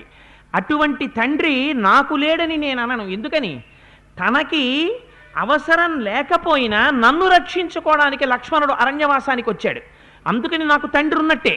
ఎవరికి లేడు? తండ్రి గారు పోతే అన్నగారు రక్షించాలి, పెద్ద కుమారుడు తండ్రిగా నిలబడాలి మిగిలిన తమ్ముళ్ళకి. కానీ నేను లక్ష్మణుడిని అలా రక్షించలేదు. నేను ఇక్కడ కూర్చుంటే లక్ష్మణుడు వెళ్ళి నాకు నీళ్లు తెస్తున్నాడు, నా పాదాలు కడుగుతున్నాడు, నాకు తేనె తెస్తున్నాడు, నాకు దుంపలు తెస్తున్నాడు, కావిళ్ళు మోశాడు. కానీ మహానుభావుడికి ఒక అన్నగారిగా నేను లక్ష్మణుడికి చేసింది లేదు. అందుకని తండ్రి పోయి ఉంటే లక్ష్మణుడికి పోయాడు, నాకు తండ్రి పోలేదు. లక్ష్మణుడి రూపంలో నాకు తండ్రి ఉన్నాడు. ఏమి ఔదార్యమో చూడండి, ఏమి మాటలో చూడండి. పొరపాటు జరిగితే నిగ్రహించాడు తమ్ముణ్ణి. ఆ తమ్ముడి వైభవం ఏమిటో తెలుసుకుని మాట్లాడతాడు తండ్రి గారిపోతే. ఇది రాముడంటే. అందుకే రాముడి పాదాలు పట్టుకుంటే బతకడం ఎలాగో వస్తుంది, పుట్టినందుకు జీవితానికి సార్థకత ఏమిటో అలవాటు పడుతుంది. ఈ మాటలు విన్నట్ట సీతా పురస్తాద్వ్రజతు తమేన మభితో వ్రజ అహం పశ్చాద్గమిష్యామి గతిర్హేషాసు దారుణ అన్నాడు. జీవితంలో ఎన్నడూ నడవకూడనటువంటి నడక నడుద్దాం, సీత బయలుదేరన్నాడు. కోడలు ఇంటికి వచ్చిన తరువాత ఒక విషయం జ్ఞాపకం పెట్టుకోవాలి. ఎప్పుడైనా తాను బయటికి వెడితే మొట్టమొదట తన భర్త నడవాలి. భర్త కన్నా మామగారు ఉంటే మామగారు ముందు నడవాలి, మామగారి వెనక భర్త నడవాలి. చిట్ట చివర మాత్రమే స్త్రీ వెళ్ళాలి. మొట్టమొదట స్త్రీ నడిచి చిట్ట చివర ఇంటి యజమాని నడిస్తే ఇంటి యజమాని చచ్చిపోతే ధర్మోదకాలు ఇవ్వడానికి ఎడుతున్నట్టు గుర్తు. దారుణమైన నడక అని గుర్తు. ఇవాళ కలిసి రావట్లేదంటే, వానలు పట్టలేదంటే, పంటలు పండట్లేదంటే, ఆయనేమో ఇంటికి తాళం వేసుకుంటూ ఉంటాడు, ఈవిడేమో గుమ్మం దాట ఆటో మాట్లాడుతుంటుంది. ఆయనకేం తెలిసే ఎలా కలిసి వస్తుంది? కలిసి రమ్మంటే ఎక్కడుంది ధర్మం? రాముడు అంత బాధలో కూడా ఎవరు ముందు నడవాలో ఎవరు వెనక నడవాలో చెప్తాడు. ఇవాళ మనం సీతా పురస్తాద్వ్రజతు తమేన భవితో వ్రజ అహం పశ్చాద్గమిష్యామి గతిర్హేషాసు దారుణ అన్నాడు. ఇవాళ దారుణమైన నడక నడవాలి మనం. ఎందుకని? జన్మనిచ్చినటువంటి తండ్రి గారు ఏనాడు శరీరం విడిచిపెట్టారో ఆనాడు మామగారి శరీరం పడిపోయిన రోజున కోడలు ముందు నడవాలి, కొడుకు వెనక నడవాలి. అందుకని ఇవాళ దారుణమైన నడక నడుద్దాం సీత, అందుకని నువ్వు ముందు నడు, నేను వెనక నడుస్తానన్నాడు. అని బయలుదేరారు, వెళ్ళారు. వెళ్ళిన తర్వాత మహానుభావుడు ఆ మందాకిని నదిలో స్నానం చేశాడు. ఒక్కసారి దక్షిణ దిక్కుకి తిరిగి తండ్రి గారిని పిలిచాడు. నాన్నగారు, నేను మీకు అత్యంత ప్రియపుత్రుణ్ణి, ఇవాళ జలతర్పణాలు ఇస్తున్నాను, నాకు మీరు వెళ్ళిపోయిన సంగతే తెలియదు. కొడుకు పుట్టేది తండ్రికి అంచేష్టి సంస్కారం పెద్ద కొడుకు చేసి తీరాలి, కానీ నా దురదృష్టం నేను మీకు అంచేష్టి చెయ్యలేదు. జలతర్పణలు ఇస్తున్నాను నాన్నగారు, గ్రహించండి అని జలతర్పణలు ఇచ్చాడు. ఇచ్చి ఆ లక్ష్మణుణ్ణి పిలిచి ఒక మాట చెప్పాడు. పర్ణశాలలో ఆ గారకాయలు ఉన్నాయి, గారకాయలు బద్దల కొట్టి గుండ చేసి కాస్త రేగుపిండితో కలిపి పట్రా, దర్భలు కొసలు దక్షిణ దిక్కుకుండేటట్టుగా పరు, దాని మీద మనం ఆ పిడచలు పెడదామన్నాడు. పిడచ ఎప్పుడు పడితే అప్పుడు పెట్టకూడదు. కొంతమందికి అలవాటు ఉంటుంది, ఇళ్లలో భోజనాలు చేసే ముందు ఒక అన్నం పిడచ కట్టి పక్కన పెడుతుంటారు. ప్రతిరోజు ఇంట్లో తద్దినం పెట్టడంతో సమానం అది. అలా పిడచ పెట్టకూడదు. భూతబలికి పక్షులకి వాటికి వెయ్యాలి అని మీరు అనుకుంటే మృగముద్ర పట్టి ఇలా తీసి పక్కన పెట్టచ్చు.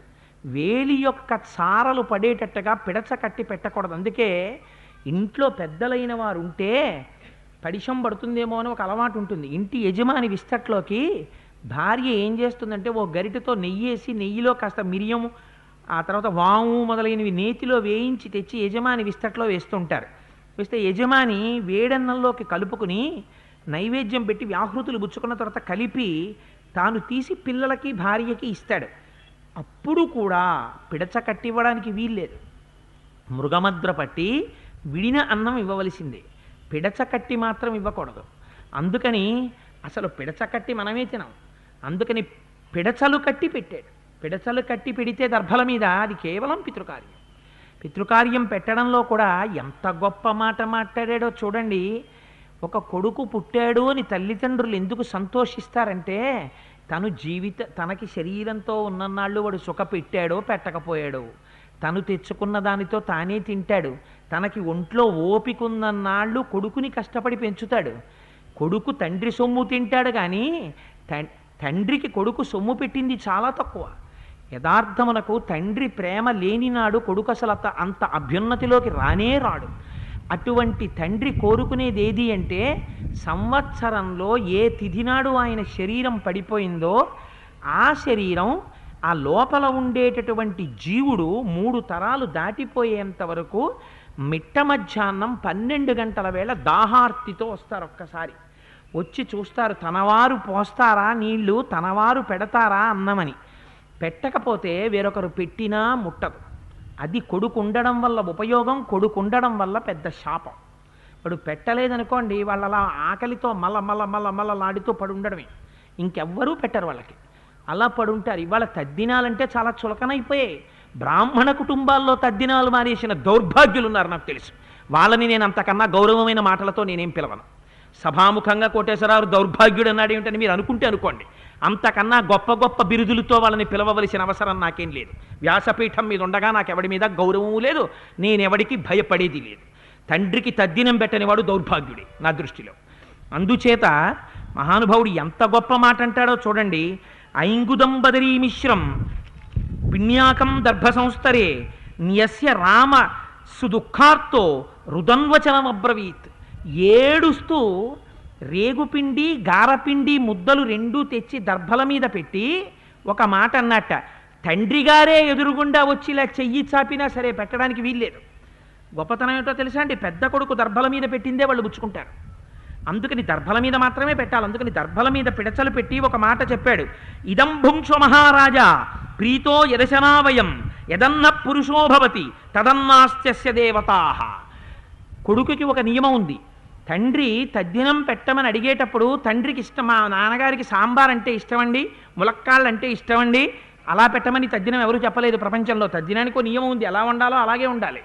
అందుకని పురుషుడు తానేమి తింటాడో దాన్నే పితృదేవతలకి పెట్టాలి. మీకు రోజు చక్రకేళి అరటి పళ్ళు తినడమే అలవాటు ఉందనుకోండి, మీరు చక్రకేళి అరటి పండే పెట్టాలి పితృదేవతలకి. మీకు ప్రతిరోజు కూడా మంచి సన్నటి బియ్యంతో అన్నం వండుకు తినడం అలవాటు అనుకోండి, అటువంటి బియ్యంతోటే అన్నం వండి పెట్టాలి. మీరు ఎటువంటి పప్పు తింటారో అటువంటి పప్పుతోనే పెట్టాలి.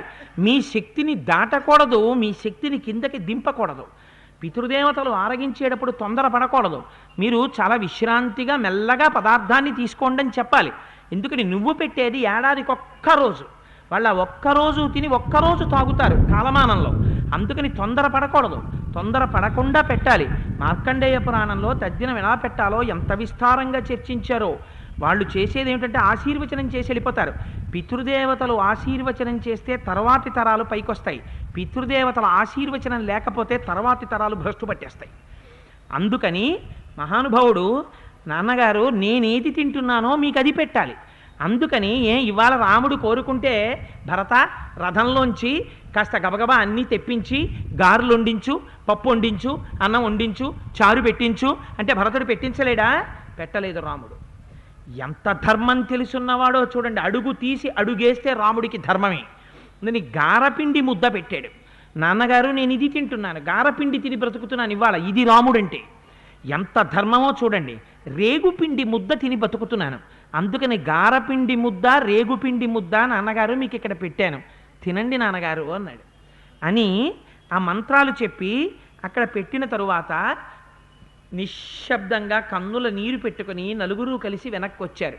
వచ్చిన తరువాత చీకటి పడుతోంది, కూర్చున్నారు. కూర్చున్న తర్వాత భరతుడు అన్నాడు, అన్నయ్య నేనెప్పుడూ రాజ్యం కోరుకోలేదు, మా అమ్మ అడిగిందన్న మాట నాకు తెలియదు. తెలియక మా అమ్మ 2 వరాలు అడిగింది, దశరథ మహారాజు గారు ఇచ్చారు. కానీ ఈ రాజ్యం నాకు అక్కర్లేదు. అన్నయ్య నువ్వు ఈ రాజ్యాన్ని స్వీకరించవలసింది. ఎందుచేత ఈ రాజ్యం నువ్వు మాత్రమే భరించగలవు, నేను భరించగలిగిన వాడను కాను. అందుకే ఇంతమందిని కలిసి వచ్చాం. పౌరులు వచ్చారు, జానపదులు వచ్చారు, బ్రాహ్మణులు వచ్చారు, పురోహితులు వచ్చారు. దయచేసి ఈ రాజ్యాన్ని స్వీకరించన్నయ్యా అన్నాడు. అంటే ఆయన అన్నాడు, మనం ఎవరం ఎక్కడ ఉండాలి అనేటటువంటి అధికారం తండ్రి గారికి 3 భార్యలున్నారు, 3 పత్నులున్నారు, 350 మంది భార్యలున్నారు, 4 కుమారులున్నారు, రాజ్యం ఉంది, సైన్యం ఉంది, పౌరులున్నారు. తండ్రి ఎంత గొప్పవాడంటే మహారాజుగా ఎవరెక్కడ ఉండాలో నిర్ణయించగలడు. మనకి తండ్రిగా ఎవరు ఏదనుభవించాలో కూడా దశరథ మహారాజు గారి ఇష్టం. దశరథ మహారాజు గారు నన్ను 14 ఏళ్ళు అరణ్యవాసం చెయ్యమన్నాడు, నిన్ను రాజ్యం తీసుకోమన్నాడు. రాముడి దృష్టిలో అరణ్యవాసానికి రాజ్య పరిపాలనకి తేడా లేదు. నీకు అది ఇచ్చాడు, నాకు ఇది ఇచ్చాడు. నాకేది ఇచ్చాడో నేను తీసుకుంటాను, నీకేది ఇచ్చాడో నువ్వు తీసుకో. అంతేకాని తండ్రి గారు ఇచ్చినవి తారుమారు చేసుకునే అధికారం మనకెక్కడుంది? నీకేది ఇచ్చాడో అది నువ్వు తీసుకో తమ్ముడు అన్నాడు. చీకటి పడిపోయింది. ఆ రోజు రాత్రికి పడుకున్నారు. మరునాడు ఉదయం లేచారు. అందరూ కూర్చున్నారు, 4 అన్నదమ్ములు నిశ్శబ్దంగా ఉన్నారు. ఈలోగా వశిష్ఠుడు భార్యల్ని తీసుకుని వస్తున్నాడు. ముందు రోజు వస్తూ వస్తూ కౌసల్య చూసింది మందాకినీ నది ఒడ్డున దర్భల మీదున్న గారపిండి ముద్దలు, రేగు ముద్దలు చూసి, ఓహో ఇవి తద్దినంలో పెట్టాడంటే రాముడు ఇవాళ ఇవి తిని బ్రతుకుతున్నాడు అనమాట. ఎంత కష్టంలో ఉన్నాడు నా కొడుకని ఏడ్చింది. 3 తల్లులు వచ్చారు, మంత్రులు వచ్చారు, పురోహితులు వచ్చారు, జానపదులు వచ్చారు, అందరూ వచ్చారు. మరునాడు ఉదయం కూర్చున్నారు, ఎవ్వరూ మాట్లాడరు, నిశ్శబ్దంగా ఉంది. అటువంటి సమయంలో మొదట భరతుడు లేచి అన్నాడు, అన్నయ్య శాంతత మామికా మాతా దత్తం రాజ్యమిదం మమ తద్దదామి తవైవాహం భుంచు రాజ్యమకంటకం. అన్నయ్య నువ్వు ఏ రాజ్యాన్ని మా అమ్మ కైకకిచ్చావో ఆ రాజ్యాన్ని కైకమ్మ నాకివ్వాలనుకుందో దాన్ని తిరిగి నీకిచ్చేస్తున్నాను. ఎందుకని నిన్ననేమన్నాడు? దశరథుడు నీకిచ్చాడన్నాడు. అందుకని ఇవాళ భరతుడు అటువైపు నుంచి నరుక్కొచ్చాడు. దశరథుడు మా అమ్మకి ఇచ్చాడు, మా అమ్మ నాకు ఇవ్వాలనుకుంది, నేను నీకు ఇచ్చేస్తున్నాను. ఎందుకని శాంతత మామికా మాతా దత్తం రాజ్యమిదం మమ తద్దదామి తవైవాహం భుంచ్వ రాజ్యమకంటకం. ఏ కంటకం లేకుండా ఈ రాజ్యాన్ని నువ్వు పరిపాలించాలి. ఎందుకు పరిపాలించాలో తెలుసా అన్నయ్య? గాడిద గుర్రం 4 కాళ్ళ జంతువులు ఒక అరణ్యంలోనే ఉంటాయి. ఉన్నంత మాత్రం చేత గుర్రం నడక గాడిదికి వస్తుందా? రాదు. అలా మన ఇద్దరం దశరథ మహారాజు గారి కుమారులమే. నీకున్న శక్తి నాకు వస్తుందా రాజ్య నిర్వహణలో? రాదు. వర్షాకాలంలో తెగిపోయినటువంటి సేతువు ఉన్నటువంటి చోట నీరు ప్రవహించినట్టు నియంత్రించడానికి వీలులేని రీతిలో ఈ మహాసామ్రాజ్యం ఉంది. ఇటువంటి సామ్రాజ్యాన్ని నేను భరించలేను. అందుకని అన్నయ్య నువ్వే వచ్చి దీన్ని స్వీకరించవలసింది, ఇది రాజధర్మం అన్నయ్య, అందుకని నేను నీకిస్తున్నాను, స్వీకరించమన్నాడు. అంటే రాముడు అన్నాడు, నువ్వు ఒక చిత్రమైన మాట చెప్పావు భరత, నీకు నేను ఒక విషయం చెప్తాను విను. కాలోహి బలవాన్ కర్త సతతం సుఖదుఃఖయోహో. కాలం అనేటటువంటిది పరమబలవత్తరమైన స్వరూపం. అది ప్రవాహం ఎలా వెళ్ళిపోతుందో అలా వెళ్ళిపోతుంది. ఆ వెళ్ళిపోయేటప్పుడు ఒక గమ్మత్తు చేస్తుంది. ఆ వెళ్ళిపోతున్నప్పుడు శరీరం ముడతలు పడిపోతుంది. ముడతలు పడడం కనపడదు, కాలం వెళ్ళడం కనపడదు. ఒకనాడు ఇలా శరీరం వంక చూస్తే ముడతలు పడిపోయి కనపడుతుంది. మా చిన్నప్పుడు మా అమ్మగారి దగ్గరికి వెళ్ళి ఆడుకునేవాళ్ళం. ఆవిడకి థైరాయిడ్ ఉండేది పాపం. మా అమ్మ చర్మాన్ని ఇలా అంటే ఇలాగే నిలబడేది, మళ్ళీ ఇలా వెళ్ళేది కాదు. అమ్మ నీ చర్మం ఏమిటమ్మా ఇలా నిలబడుతుందని వెళ్ళి ఇలా ఇలా పెట్టి ఆడుకుంటూ ఉండేవాళ్ళం ఆవిడ చెయ్యి దగ్గర. అలాగా శరీరం ముడతలు పడిపోయినప్పుడు తెలియదు. అందుకని ఆ శరీరం ముడతలు పడిపోయిన తరువాత శరీరం జర్జరీభూతం అయిపోతుంది. జర్జరీభూతం అయిపోయిన కొంతకాలానికి శరీరం పడిపోతుంది. పడిపోయిన తరువాత నువ్వింతకాలం ఏ ధనం సంపాదించావో, ఏ వాహనాలు సంపాదించావో, ఏ ఆస్తి సంపాదించావో, ఈ శరీరాన్ని పట్టుకుని ఎవరు తల్లి అని తండ్రి అని దీన్ని కౌగిలించుకుంటున్నారో వారెవ్వరితోటి దీనికి సంబంధం ఉండదు. అది నా కొడుకు నా కొడుకు నా కొడుకని వెంపర్లాడిపోతుంది. ఒక్కసారి అందులోంచి బయటికి వెళ్ళిపోతాడు. వెళ్ళిపోయిన తర్వాత అది నేల మీద పడుకుంటుంది. పడుకున్న తర్వాత నిజంగా కొడుకు వచ్చి కౌగిలించుకుంటాడు, కానీ అది మాట్లాడదు. ఎందుకని? ఒకసారి ఖాళీ చేసి వెళ్ళిపోయిందా ఇంకా దీనితో సంబంధం ఉన్నటువంటి ఎవరితోటి దీనికి సంబంధం ఉండదు. ఇది వెళ్ళిపోతుంది. ఆఖరికి వెళ్ళిపోయి పంచభూతములలోంచి వచ్చినటువంటి శరీరం పంచభూతాల్లోకి వెళ్ళిపోతుంది. అలాగే దశరథ మహారాజు గారు కూడా వెళ్ళిపోయారు. అయితే నీకొక్క విషయం చెప్తాను. యథా కాష్టంచ కాష్టంచ సమేయాతాం మహార్ణవే సమేత్య చ వ్యపేయాతాం కాలమాసాత్య కంచన. ఒక మహాసముద్రంలో రెండు ఎండు పుల్లలు కొట్టుకుని వెళ్ళిపోతుంటాయి. ప్రవాహంలో రెండు ఒక చోటికి వస్తాయి, కొంతసేపు కలిసి ప్రయాణం చేస్తాయి. ఆ తర్వాత ఓ పుల్ల ఇటు వెళ్ళిపోతుంది, ఓ పుల్ల అటు వెళ్ళిపోతుంది. తనెవరో తెలియదు. ఒక తల్లిదండ్రుల కడుపున పుట్టాడు, పెద్దవాడయ్యాడు. పెద్దవాడై ఓ ఉద్యోగం వచ్చి తనకి స్థిరత్వం వచ్చే లోపల తండ్రి గారు వెళ్ళిపోయారు. ఈలోగా ఎవరో ఎక్కడ పుట్టిన పిల్లో తనకి తెలియదు, కానీ ఆ పిల్లని తన భార్య అన్నాడు, స్వీకరించాడు. వాళ్ళెక్కడి నుంచి వచ్చారో తెలియదు. ఓ కొడుకు పుట్టాడు, ఓ కూతురు పుట్టింది. ఆ కొడుకు కూతురు పుట్టిన తర్వాత జన్మనిచ్చిన తల్లిగారు వెళ్ళిపోయింది. ఏదో మహాసముద్రంలో ఆ రెండు పుల్లలు కొట్టుకొచ్చాయి. ఇప్పుడు ఆ రెండు పుల్లలకి ఇంకో రెండు పుల్లలు, ఓ కొడుకు ఓ కూతురు. ఆ కొడుకు కొన్నాళ్ల తర్వాత ఉన్నత విద్యలకని వెళ్ళిపోతాడు. ఆ తర్వాత ఉద్యోగాలు వచ్చాయని వెళ్ళిపోతాడు. వాడు తాత్కాలికంగా దూరం అవుతాడు. కూతురు అత్తవారింటికి వెళ్ళిపోతుంది. మళ్ళీ ఇద్దరే మిగులుతారు. ఇలా ప్రయాణం చేస్తుండగా ఒకనాడు ఈ రెండు పుల్లల్లో ఆ పుల్ల విడిపోవచ్చు, ఈ పుల్ల విడిపోవచ్చు. ఏదో ఒక పుల్ల విడిపోతుంది. ఎలా పెరిగాడో అలా తరిగిపోతాడు. అందుకని లక్ష్మణ, పెరగడం అనేటటువంటిది తరగడం కోసమే, జ్ఞాపకం పెట్టుకో. ఎలా పెరిగిందో మళ్ళీ అలా తరిగిపోతావు. ఎందులోంచి ఒక్కడిగా వచ్చావో అందులోకి ఒక్కడివే వెళ్ళిపోతావు. తోడుగా వచ్చేవాళ్ళు ఎవ్వరూ ఉండరు. ఇది తెలుసు కాబట్టి దశరథ మహారాజు గారు యజ్ఞయాగాదులు చేసి పుణ్యాన్ని మూట కట్టుకుని స్వర్గానికి వెళ్ళిపోయాడు. వెళ్ళిపోయే ముందు ధర్మం తెలుసున్నవాడు కనుక రాగద్వేషాలకు అతీతంగా సత్యమునకు కట్టుబడిన వాడై ఏ వరాలు ఇచ్చాడో వరాల ప్రకారం ఆ రాజ్యాన్ని నీకు ఇచ్చాడు. అందుకని నువ్వు ఆ రాజ్యం పుచ్చుకోవాలి.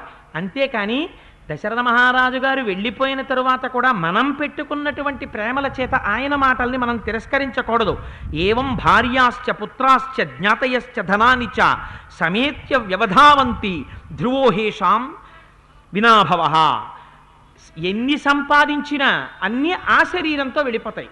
దశరథుడు ఒక మాట పెట్టి వెళ్ళిపోయాడు. దాని ప్రకారం రాజ్యం నువ్వు తీసుకోవాలి. అందుకని ఇప్పుడు అది మార్చడం కుదరదు, నువ్వే రాజ్యం అనుభవించన్నాడు.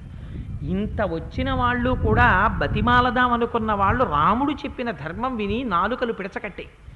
ఎలా మాట్లాడతాం ఈ రాముడితో, ఎలా ఒప్పిస్తాం అని. భరతుడు చాలా ధర్మం తెలుసున్నవాడు, మహానుభావుడు.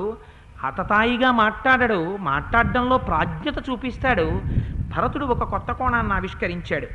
అన్నయ్య, సభాముఖంగా నేను ఎప్పుడూ నాన్నగారిని నిందించాలన్నది నా ఉద్దేశ్యం కాదు. ఎందుకని చాలా భయం. తండ్రి గారిని వ్యతిరేకించి మాట్లాడితే రాముడు అంగీకరించాడు. అందుకని యథార్థమునకు నేను నా తల్లిని చంపాలనుకున్నాను రాజ్యం ఇచ్చినందుకు.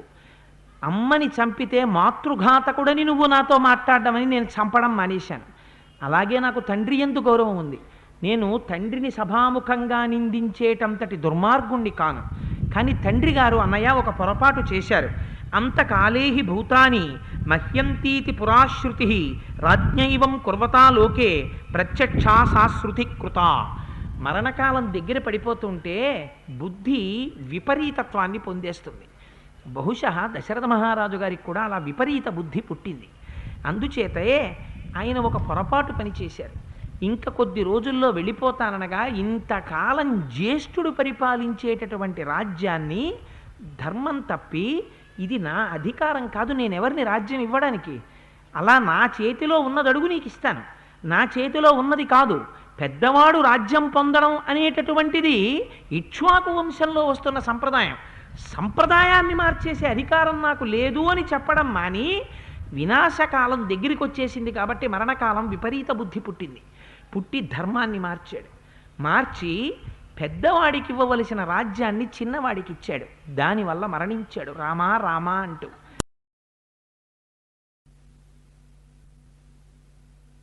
అందుకని అన్నయ్య, పుత్రుడన్న వాడికి ఒక లక్షణం ఉంటుంది. పితుర్హి సమతిక్రాంతం పుత్రోయ సాధుమన్యతే తదపత్యం మతం లోకే విపరీతమతోన్యథ. ఒకవేళ తండ్రి గారు ఏదైనా చెయ్యకూడనటువంటి పొరపాటు చేస్తే దాన్ని కుమారుడు దిద్దాలి. మంచి పని చేస్తే అభినందించి కీర్తి తేవాలి. అందుకని అన్నయ్య, పొరపాటు జరిగింది కాబట్టి ఇవాళ నువ్వు ఆ పొరపాటుని దిద్దాలి. అంతే తప్ప దిద్దడానికి ఏం చెయ్యాలి? కొడుకుగా పెద్ద కుమారుడికి ఇవ్వవలసిన రాజ్యం నాకు ఇచ్చారు కాబట్టి నువ్వు పుచ్చుకోవాలి. ఆ రాజ్యాన్ని పుచ్చుకుని నువ్వు రాజ్యం చెయ్యాలి. అప్పుడు నాన్నగారు సంతోషిస్తారు. నేను పొరపాటు చేశాను కానీ నా కొడుకు దిద్దాడు అనుకుంటారు. కానీ నువ్వేం చేస్తున్నావు? దిద్దడం లేదు. పైగా నువ్వు ధర్మము అంటూ ఒక పొరపాటు చేస్తున్నావు. క్షత్రియుడికి సహజంగా ఒక ధర్మం ఉంది. ఏమిటా ధర్మం? క్షత్రియుడు రాజ్యపాలనం చెయ్యాలి. నువ్వేం చేస్తున్నావు? రాజ్యపాలనం మానేసి తాపసి వృత్తిని అవలంబించావు. పెద్ద చెట్టు పెంచాడు, పువ్వులు పోసింది, పళ్ళు పండింది. ఇన్ని వేసిన తరువాత చెట్టు ఎండిపోయింది. ఇప్పుడు ఆ చెట్టు వేసినవాడు ఎలా బాధపడతాడో అలా ఇంత మహావీరుడు అయ్యావు, ఇన్ని ధర్మాలు తెలుసుకున్నావు, చిట్ట చివరికి వచ్చి క్షాత్రధర్మాన్ని విడిచిపెట్టి తాపస ధర్మాన్ని తీసుకుని ఇక్కడికి వచ్చి ముక్కు మూసుకుని తపస్సు చేసుకుంటానంటున్నావు అడవిలో కూర్చుని. ఇది పొరపాటు కదా అన్నయ్య. ఆశ్రమాలన్నింటిలో గృహస్థాశ్రమం గొప్పది. నువ్వు గృహస్థాశ్రమంలో ఉండి మిగిలిన ఆశ్రమాల్లో ఉన్న వాళ్ళకి అన్నం పెట్టాలి. అందుకని నువ్వు రాజ్యానికి వచ్చేయాలి. వచ్చి గృహస్థాశ్రమంలో ఉండి క్షాత్రధర్మాన్ని నిలబెట్టాలి, మన రాజ్యాన్ని కాపాడాలి. తండ్రి గారు చేసిన పొరపాటు దిద్దాలి, అప్పుడు కొడుకుని పెంచుకుంటావు. అందుకని నువ్వు రావాలన్నయ్యా అన్నాడు. అటువైపు నుంచి భరతుడు వచ్చాడు. ఈ మాటలు వినడానికి ఎవరు వచ్చారో తెలుసా అండి? అన్ని లోకాల నుంచి గంధర్వులు, యక్షులు, ఋషులు, రాజర్షులు, మహర్షులు వీళ్ళందరూ వచ్చి ఆకాశంలో నిలబడ్డారట. దేనికి? ఒకడి మీద ఒకడు ఎత్తు చెప్పి నాకు రాజ్యం కావాలంటే నాకు రాజ్యం కావాలనేవాడు ఉంటాడు, రాజులకి కొడుకులు. ఒకడి మీద ఒకడు ధర్మశాస్త్రం చెప్పి నాకు రాకూడదంటే నాకు రాకూడదంటున్నాడు. ఇద్దరూ తండ్రి గారిని గౌరవించాలంటున్నారు. అది గమ్మత్తు. ఏమి కొడుకుల్ని కన్నాడు రా ఈ దశరథుడు అని పొంగిపోతున్నారు అందరూ చూసి. అంటే రాముడు అన్నాడు, నాన్న నువ్వు చెప్పింది చాలా గొప్ప విషయమే, కానీ నేను నీకు ఇవాళ ఒక గొప్ప రహస్యం చెప్తాను విను. పురా బ్రాత పితాన సమాతరం తే సముద్వహన్ మాతామహే సమాశ్రౌషి రాజ్యశుల్కమనుత్తమం. దశరథ మహారాజు గారు కైకేయిని వివాహం చేసుకునే ముందు మీ తాతగారైనటువంటి అశ్వపతి కేకయరాజు గారికి ఒక మాట ఇచ్చారు. కైక కడుపున ఎవరు పుడతారో వారికి రాజ్యం ఇస్తానని ప్రమాణం చేశాడు మన నాన్నగారు.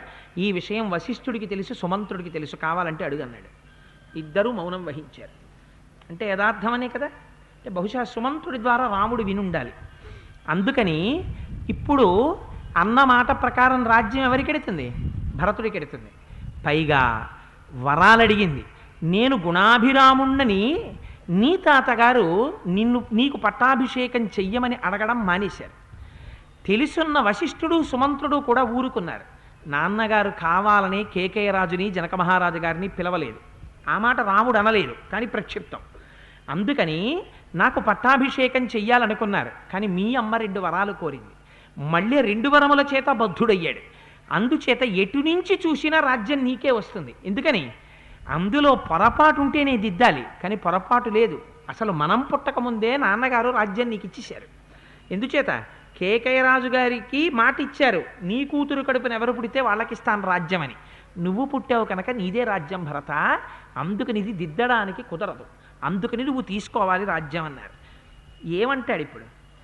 ఏమీ చెయ్యలేక మహానుభావుడు ఆశ్చర్యపోయి నోరు తెరుచుకుని, ఇంత కష్టపడి వచ్చాను, ఇంకా అన్నయ్యని వెనక్కి తీసుకెళ్లే మార్గం లేదా అని నిలబడిపోయేట భరతుడు. నిలబడిపోతే రాముడు భరతుడి మీద చెయ్యి వేసి అన్నాడు, త్వం రాజా భరత భవ స్వయం నరాణాం వన్యానాం అహమపి రాజరార్ మృగాణాం. నువ్వు అయోధ్యా పట్టణానికి వెళ్ళిపో, నరులకందరికీ నువ్వు రాజుగా ఉండి శ్వేతఛత్రం కింద కూర్చుని నువ్వు పరిపాలన చెయ్యి. నేను అరణ్యంలోకి వెళ్ళిపోతాను, వెళ్ళిపోయి చెట్టు కింద కూర్చుని మృగాల్ని నేను పరిపాలిస్తాను. అందుకని మన ఇద్దరం పంచుకుందాం. రాజ్యంలో నరులు నీ వాళ్ళు, దండకారణ్యంలో మృగాలు నా వాళ్ళు. అందుకని భరత నువ్వు తిరిగి వెళ్ళిపో అన్నాడు. అంటే జాబాలి అని దశరథ మహారాజు గారి మంత్రుల్లో ఆయన ఒకడు. ఆయన లేచి అన్నాడు, నేను ఇందాకడి నుంచి వింటున్నాను రామా నీ మాటలు, చాలా చిత్రమైన మాటలన్నీ మాట్లాడుతున్నావు. మీ నాన్నగారు దశరథుడా? దశరథ మహారాజు గారు నిన్ను కన్నాడా? నిన్ను కనేటప్పుడు దశరథ మహారాజు గారికి ఏమైనా తెలుసా నువ్వు పుడతావని? రాముడంటే ఇలా ఉంటాడు, ఇలాంటి వాడు పుడతాడు, ఇవేమీ దశరథుడు ఆలోచించలేదు. దశరథుడు కాముకతతో తన వీర్యాన్ని ఆయన భార్య అయినటువంటి కౌసల్య యందు ప్రవేశపెట్టాడు. నీ అమ్మ కౌసల్య కూడా కాముకతతో దశరథ మహారాజు గారి దగ్గర నుంచి వీర్యాన్ని పుచ్చుకొని ఆ శుక్లాన్ని తన శోణితంతో కలిపింది. కలిపితే తనంత తానుగా ప్రకృతి సిద్ధమైనటువంటి పరిణామంగా గర్భం ఏర్పడింది. అందులోంచి నువ్వు పుట్టావు. ఎవరికి తల్లి, ఎవరికి తండ్రి? తల్లి ఏమిటి, తండ్రి ఏమిటి? నువ్వు పెంచుకున్నావు ఈ పిచ్చి భక్తి, మా అమ్మ మా నాన్న, మా అమ్మ మా నాన్న అని. నాన్నెవరు, అమ్మెవరు? పుట్టిన ప్రతి ప్రాణి తనంత తాను వెళ్ళిపోతుంది. వెళ్ళిపోయిన తర్వాత ఈ అమ్మతనాలు నాన్నతనాలు ఏం ఉండవు. ఇక వెళ్ళిపోయాక ఆ ప్రాణి ఎవరో నువ్వెవరో. చనిపోయిన వాళ్ళని పట్టుకుని ఏడిస్తే వాళ్ళు మాట్లాడుతున్నారా? ఇంకా వెళ్ళిపోయాక కూడా వెళ్ళిపోయిన వాడి మాటకు గౌరవం ఏమిటి? వెళ్ళిపోయిన వాడితో వెళ్ళిపోయిన వాడి మాట కూడా వెళ్ళిపోతుంది అంతే. అంతేకాని ఇంకా సత్యం ధర్మం అంటావేమిటి? పైగా పితృకార్యం అంటావు, మా నాన్నగారంటావు, ఊర్ధ్వలోకాల్లో ఉన్నారంటావు, సత్యంతో ప్రవర్తించాడంటావు, ధర్మంతో ప్రవర్తించాడంటావు, ఎవరికో మాట ఇచ్చాడంటావు. ఏమిటి పిచ్చి మాటలు? అసలు ఇవన్నీ ఎందుకు వచ్చాయో నేను చెప్పనా రామా? ఏదో రకంగా ఇలాంటి పుస్తకాలు రాసేస్తే డబ్బున్న వాళ్ళ దగ్గర దానాలు ధర్మాలు కొట్టేయచ్చని కొంతమంది రాసేశారు ఇలా పుస్తకాలు. అసలు నిజంగా పితృకార్యాలు లేవు, తద్దినాలు లేవు, శ్రాద్ధాలు లేవు, అన్నీ ఉట్టిది. ఇవేం లేవు. పైగా నీకు ఇంకొక మాట చెప్తున్నాను, నిజంగా చచ్చిపోయిన వాడు ఎక్కడో ఉన్నాడా? చచ్చిపోయిన రోజున నువ్వు తద్దినం పెట్టి ఎవడికో పిలిచి అన్నం పెడితే వాడికి ఆకలి తీరిందా? ఏది మీ నాన్నగారిని ఊరెళ్ళమని నువ్వు ఇక్కడ ఏమైనా మంత్రం చెప్పి అన్నం పెట్టి ఇంకోడికి మీ నాన్నగారు ఆకలి తీరిందేమో పిలిచి అడుగు. పిలిచి అడిగితే ఇక్కడ నువ్వు అన్నం పెడితే అక్కడ వాడికి ఆకలి తీరింది, అక్కడ ఉన్న మీ నాన్నగారికి ఆకలి తీరింది అని చెబితే తప్పకుండా తద్దినాలు పెట్టచ్చు. ఇక్కడ ఈ లోకంలో తీరట్లేదా అలా ఆకలి? ఎక్కడో చచ్చిపోయిన వాడు వచ్చి ఇక్కడ తిన్నవాడు తింటే వాడు ఆకలి తీరుతుందా? ఎవడు చెప్పిన మిట్ట వేదాంతం రామా నీకు? ఇవన్నీ తీసి పక్కన పెట్టే. ఎవడికి కలిగింది వాడు అనుభవించాలి. హాయిగా రాజ్యానికి రా, సుఖంగా ఆనందాన్ని అనుభవించు. యదిభుక్తమిహాన్యేన దేహమన్యస్య గచ్చతి దద్యాత్ర వసతః శ్రాద్ధం నతత్పథ్యశనం భవేత్. ఎవడో ఎక్కడో ఉంటే ఇక్కడ అన్నం పెడితే కడుపు నిండనట్టు ఈ తద్దినాలన్నీ ఏమిటి, అల్లరి ఏమిటి, గారపిండి ముద్దలేమిటి, రేగుపిండి ముద్దలేమిటి, చచ్చిపోయిన దశరథ మహారాజు గారికి మాట ఇచ్చానండం ఏమిటి, 14 ఏళ్ళు అడవిలో కూర్చోవడం ఎందుకు వచ్చిన అల్లరి ఇదంతా? హాయిగా రాజ్యానికి రా అన్నాడు. అనేటప్పటికీ ఈ మాటలు విన్నట్ట రాముడి కళ్ళు ఎప్పుడూ లేనిది ఎరుపెక్కి, జాబాలి నువ్వు చెప్పిందే సత్యమైతే, నువ్వు చెప్పింది నిజమైతే అసలు జీవకోటికి ప్రవర్తన అన్నది ఉండదు. ఎవడి ఇష్టం వచ్చినట్టు వాడు ప్రవర్తించవచ్చు. కులీనమకులీనం వా వీరం పురుషమానినం చారిత్రమేవ వ్యాఖ్యాతి శుచిం వా యదివా శుచిం. ఒకణ్ణి చూసి వాడు ఎటువంటి వాడు అన్నది నిర్ణయించవలసి వస్తే వాడి ప్రవర్తనని లెక్కలోకి తీసుకుంటారు పెద్దలు. ఆ ప్రవర్తన దేనికి అనుగుణంగా ఉండాలి? వేదమునకు అనుగుణంగా ఉండాలి. ఆ వేదం ఎవరు చెప్పారు? అపౌరుషేయం. వేదాన్ని రచించిన వాడు ఎవరూ లేడు. మహర్షులు తపస్సు చేసుకుంటుంటే పరమేశ్వరుడి యొక్క ఉచ్ఛ్వాస నిశ్వాసలు వేదంగా వినపడ్డాయి. అందుచేత ఆ వేదము అపౌరుషేయము. వేదం ఏం చెప్పిందో అది చెయ్యాలి.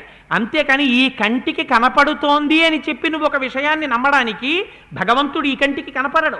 ఏది నీకు ఈ కంటికి భూమి తిరుగుతున్నట్టు కనపడిందా ఎప్పుడైనా? నీ కంటికి కనపడలేదు కాబట్టి భూమి తిరగకపోవడం అబద్ధమా? భూమి తిరుగుతోంది, నువ్వు చూడలేదు, అంత మాత్రం చేత అబద్ధమా? సూర్యోదయం లేదు, సూర్యాస్తమయం లేదు.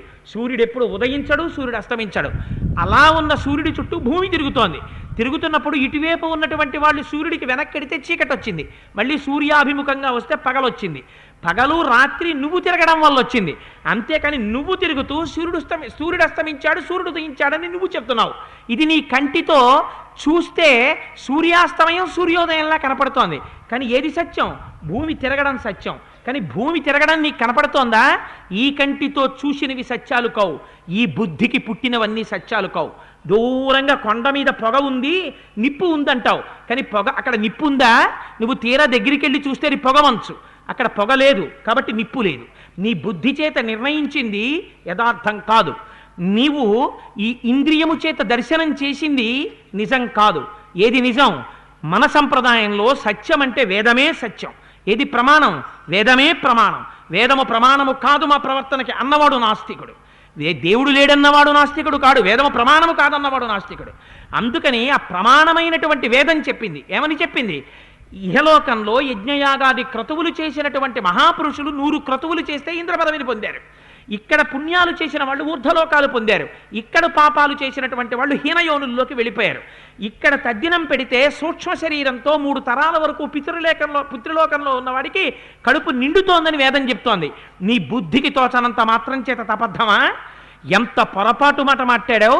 నీలాంటి నాస్తికుణ్ణి, నీలాంటి పనికి మాలిన వాణ్ణి, నీలాంటి ప్రవర్తన తెలియని వాణ్ణి సత్యమేవేశ్వరో లోకే సత్యం పద్మాశ్రితా సదా సత్యమూలాని సర్వాణి సత్యాన్నాస్తి పరమం పదం.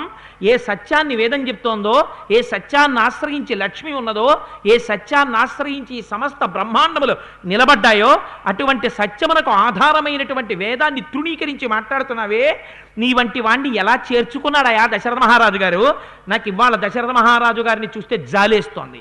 దశరథ మహారాజు గారిని తలుచుకుంటే ఛీ, మా నాన్నగారు ఎందుకు ఈ పని చేశారు అనబుద్ధేస్తోంది. ఎందుచేత? నిందామ్యహం కర్మపితు కృతం తద్యస్త్వా మగృహ్న దిశమ సబుద్ధి బుద్ధ్యానయైవం విధయాచరంతం సునాస్తికం ధర్మపదాదపేకం. నీలాంటి నాస్తికుణ్ణి, వేదం కాదన్నవాణ్ణి, వేదము ప్రమాణమును తిరస్కరించిన వాణ్ణి, ధర్మబద్ధంగా రాజ్యం చెయ్యవలసినటువంటి ప్రభువైన మా నాన్న ఎలా పక్కన పెట్టుకున్నాడయా అన్నాడు. అనేటప్పటికీ జాబాలి గడగడా వణికిపోయాడు. వణికిపోయి, మహాప్రభో, నా బుద్ధి అది కాదు, నేను వేదాన్ని తిరస్కరించిన వాణ్ణి కాదు, వేద ప్రమాణమును నమ్మని వాడిని కాను, కానీ ఏదో ఒక వాదం చెప్తే మీరు తిరిగి వస్తారేమో రాజ్యానికి, పాపం భరతుడంతా బెంగపెట్టుకున్నాడు కదా అని చెప్పానంతే అన్నాడు. అయినా వేద ప్రమాణమును తిరస్కరించిన కారణం చేత కన్నుల ఎరుపు తగ్గలేదుట. చూశాడు వశిష్ఠుడు. అమ్మో, కోపం వచ్చింది రాముడికి అనుకున్నాడు. ఒక్కసారి బ్రహ్మాండములు ఎలా ఏర్పడ్డాయో చెప్పాడు.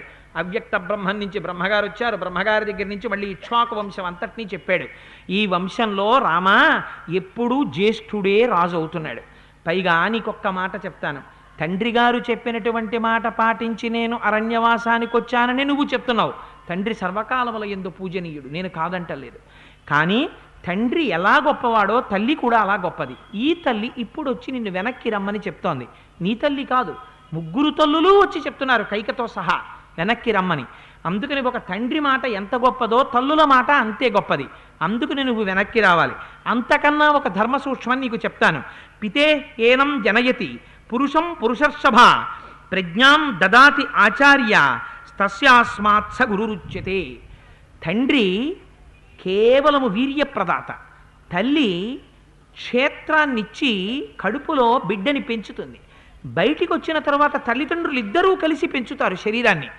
కానీ ఎన్ని కోట్ల జన్మల నుంచి శరీరం పొందుతున్నావో, మళ్ళీ శరీరంలోకి రావలసినటువంటి అవసరాన్ని లేకుండా జ్ఞానం ఇచ్చేవాడు మాత్రం గురువు ఒక్కడే.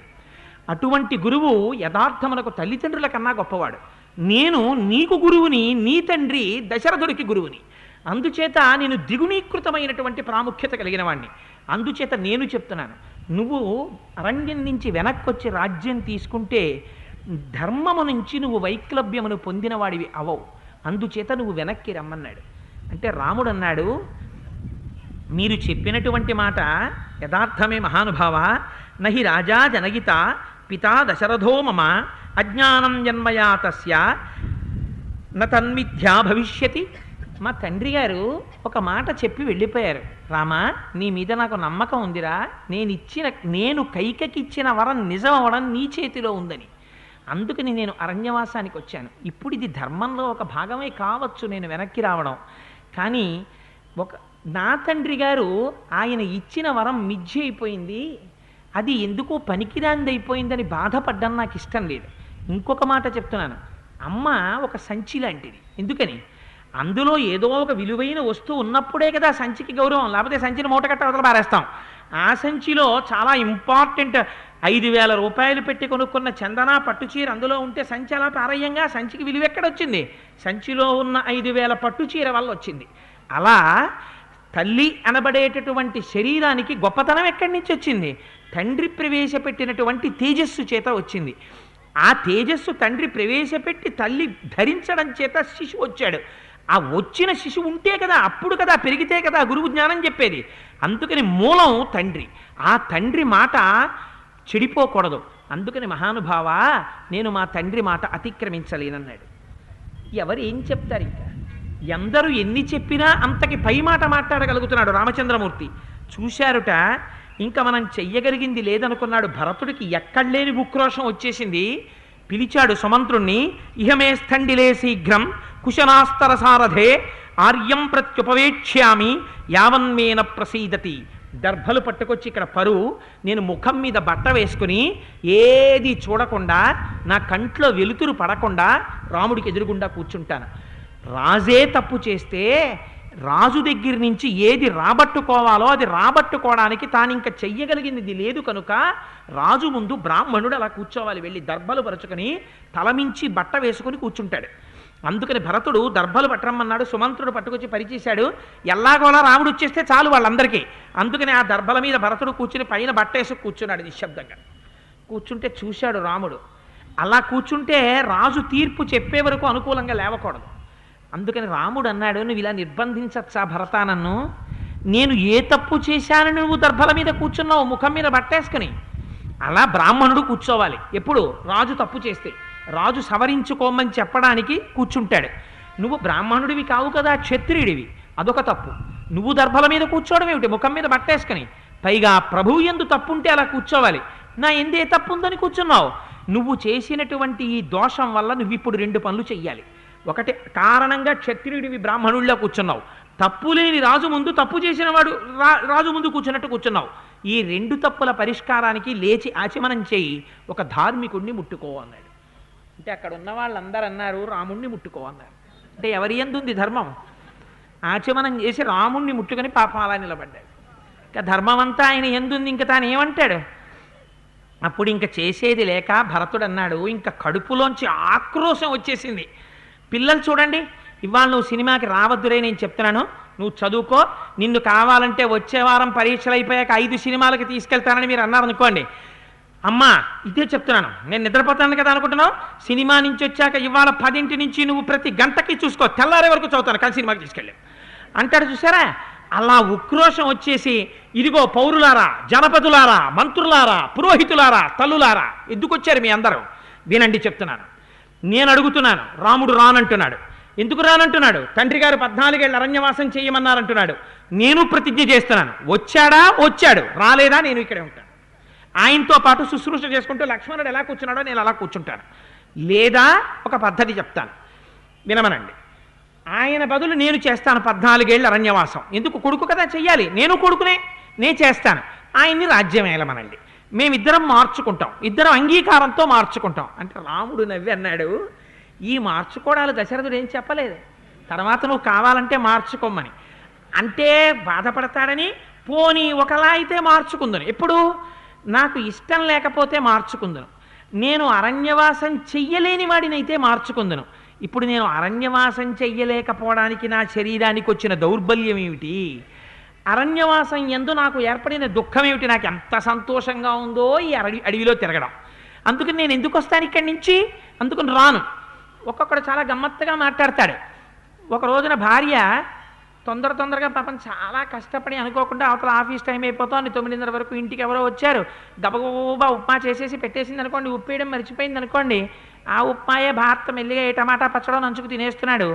ఆవిడ పని చేసుకుని ఇంత ఉప్మా ఇంకొండగా వచ్చి గబుక్కుని తను చెమట తుడుచుకుంటూ నోట్లో వేసుకుని, అయ్యో చెప్పరేమిటండి అలాగా ఆ దిక్కుమాలిన ఉప్మా అలా ఉప్పు లేకుండా తినేస్తున్నారు మీరు మరీ నీ ఎందనుకోండి, ఎన్నాళ్ళ నుంచో నాకు ఇలా ఉప్పు లేని ఉప్మా తినాలనుందే, చాలా కమ్మగా ఉందని తిన్నాను అన్నాడు అనుకోండి, ఆవిడికి ఎలా ఉంటుంది? కాదనలేదు, అవుననలేదు, అక్కసతో ఒకసారి ఆ మాట నన్ను అనలేక ఇవాళ నేను బాగా శ్రమ పడిపోతున్నాననే కదా ఉప్పు లేని ఉప్మా కూడా తినేస్తున్నారు, ఆగండి అలాగా అని వెళ్ళి చిటికి ఉప్పు తెచ్చి అందులో గవ్వబా కలిపేసి ఇప్పుడు తినండి అన్న భార్యలా.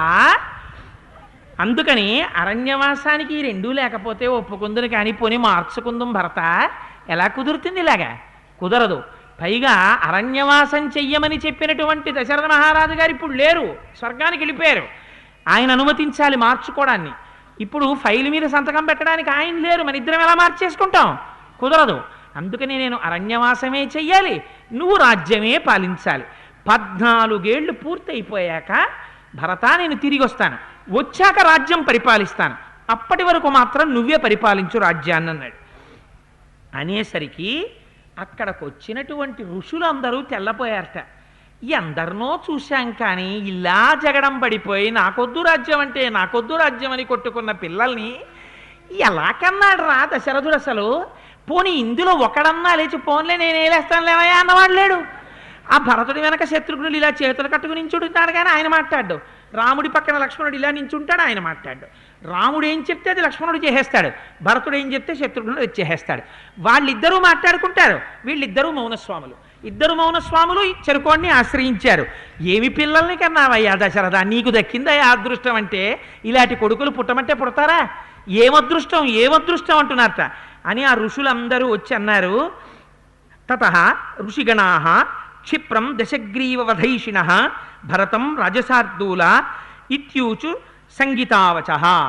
నాయన కొద్ది కాలంలో రావణాసురుడి యొక్క వధ జరగాలి, అందుకొచ్చాడు రామచంద్రమూర్తి అరణ్యవాసానికి, అది దేవతా ప్రేరణం అని మనస్సులో అనుకుని, రాముని యందు దోషం లేదయ్యా, రాముడు చెప్తున్నది యథార్థం, అందుచేత రాముణ్ణి అరణ్యవాసం చేయనిచ్చి నువ్వు అయోధ్యకెళ్ళి 14 ఏళ్ళు రాజ్యం వేయాలన్నాడు. అనేసరికి అప్పుడు ఇంకా భరతుడి యొక్క ఆక్రోశం తెలుసు కాబట్టి మహానుభావుడు ఇంకా ఏం చెయ్యాలో తెలియక వాళ్ళ స్థానాలకి ఋషులు వెళ్ళిపోతున్నారు. అన్నయ్య నన్ను రాజ్యం ఏలమంటే మాత్రం భరతుడి పేరు మీద ఒక క్షణం కూడా నేను ఏలను, నాకు అక్కర్లేదు ఆ రాజ్యం, ఏలితే నువ్వేలు లేకపోతే మానేసి, అంతే తప్ప నన్ను మాత్రం రాజ్యం ఏలుకోమని అనుకో, నాకు వద్దు మహాప్రభో అని దర్భల మీద కూర్చుంటే ఒప్పుకోడని ఆ భూమి మీద పడిపోయి అన్నయ్య పాదాలు గట్టిగా పట్టుకుని ప్రణిపాతం చేసి నమస్కరిస్తూ పడిపోయాట. శరణాగతి చేశాడు. అందుకని అది సజ్జ ఫలితం ఇవ్వాలి. అందుకని రాముడు అన్నాడు, నేను నా ప్రతిజ్ఞ మీరనయ్యా, చంద్రుడికి వెన్నెల లేకుండా పోవచ్చు, హిమాలయ పర్వతాలు జలం రావడం ఆగిపోవచ్చు, సముద్రం చెలియలి కట్ట దాటిపోవచ్చు, రాముడు తన ప్రతిజ్ఞ మాత్రం మానడం. అందుకని నేను వెనక్కి రాను. అందుకని 14 ఏళ్ళు రాజ్యాన్ని నువ్వే కాపాడాలి. ఈ మాట చెప్పగానే బంగారు పాదుకలు రామచంద్రమూర్తివి తెచ్చి అక్కడ పెట్టారు. పెట్టి భరత ఈ పాదుకల మీద ఎక్కి దిగమను, ఈ పాదుకలు రాజ్యం చేస్తాయన్నారు. అంటే అప్పుడు భరతుడు కళ్ళకద్దుకుని అన్నగారి పాదుకలు తెచ్చి అన్నగారి పాదాల దగ్గర పెట్టాడు. పెట్టి అధిరోహార్య పాదాభ్యాం పాదుకే హిమలంకృతే ఏతేహి సర్వలోకస్య యోగక్షేమం విధాస్యతః. అన్నయ్య ఇదిగో బంగారు తొడుగులు కలిగినటువంటి పాదుకలు, ఒక్కసారి నువ్వు వాటి మీద కాళ్ళు పెట్టి దిగిపో, నేను పరిపాలించడం ఏమిటి, అవి పరిపాలిస్తాయి. అందుకే పాదుకా పట్టాభిషేకం భక్తికి పరాకాష్ఠ. మీరు కొనుక్కున్న విగ్రహమే తిరుమల వెళ్ళినప్పుడు అక్కడ ఉన్నటువంటి షాప్లో మీరు కొని తెచ్చారు విగ్రహాన్ని, తెచ్చి మీ పూజా మందిరంలో పెట్టుకున్నారు. నేను తెచ్చిన విగ్రహమే కదా అని ఆ విగ్రహాన్ని మీ ఇష్టం వచ్చినప్పుడు పెట్టి మీ ఇష్టం వచ్చినప్పుడు తీసేసి చేస్తారా? చెయ్యరు. అవి చెప్పులే కదా అని అనుకోరు, అవి రామ పాదుకలు, అవి పరిపాలిస్తున్నాయి. భరతుడు ఆ రామ పాదుకలకు చెప్పి పరిపాలిస్తున్నాడు. అలా మనం కూడా మన ఈశాన్యంలో పూజామందిరంలో పరమాత్మ ఉన్నాడు. నేను ఆ పాదుకల చేత అనుగ్రహింపబడిన వాడిని. ఏది వచ్చినా ఏది జరిగినా ఒక్కసారి గది దగ్గరికి వెళ్ళి, ప్రభు నేను బయలుదేరుతున్నాను, స్వామి ఇవాళ ఈ పని చేస్తున్నాను అని వారికి ఒక్కసారి నివేదన చేసి వారికి చెప్పి రావడం నేర్చుకో. దానికి ఏం పెద్ద అట్టహాసం అక్కర్లా, ఇక్కడ శుద్ధి ఉంటే చాలంతే. వెళ్ళి ఆయనకి చెప్పి, స్వామి బయలుదేరుతున్నాను, నువ్వే కాపాడాలి అని బయలుదేరు. ఎక్కడికి వెళ్ళినా ఏది చేసినా నువ్వు ఆయనకి వశుడవై ప్రవర్తించడం నేర్చుకో భక్తితో. ఆ భక్తి జ్ఞానం అవుతుంది, ఆ జ్ఞానం మోక్షం ఇస్తుంది. అందుచేత మనకి పాదుకా పట్టాభిషేకం అంత గొప్పదైంది అని ఆ పాదుకలు అక్కడ పెట్టగానే రామచంద్రమూర్తి లేచి ఒక్కసారి ఎక్కి కిందకి దిగాట. దిగగానే ఇంకా ఎంత సంతోషపడిపోయాడో భరతుడు. సంతోషపడిపోయి ఒక్కసారి ఆ పాదుకల్ని తీసుకుని తల మీద పెట్టుకుని తతశిరసి కృత్వాతు పాదుకే భరతస్తథా ఆరురోహ రథం హృష్ట్వా శత్రుఘ్నేన సమన్విత. ఆ పాదుకల్ని రెండింటినీ తల మీద పెట్టుకుని ఇది నాకు పెట్టవలసిన స్థానం అని రామపాదుకలు రెండు తల మీద పెట్టుకుని ఎంత సంతోషమోట.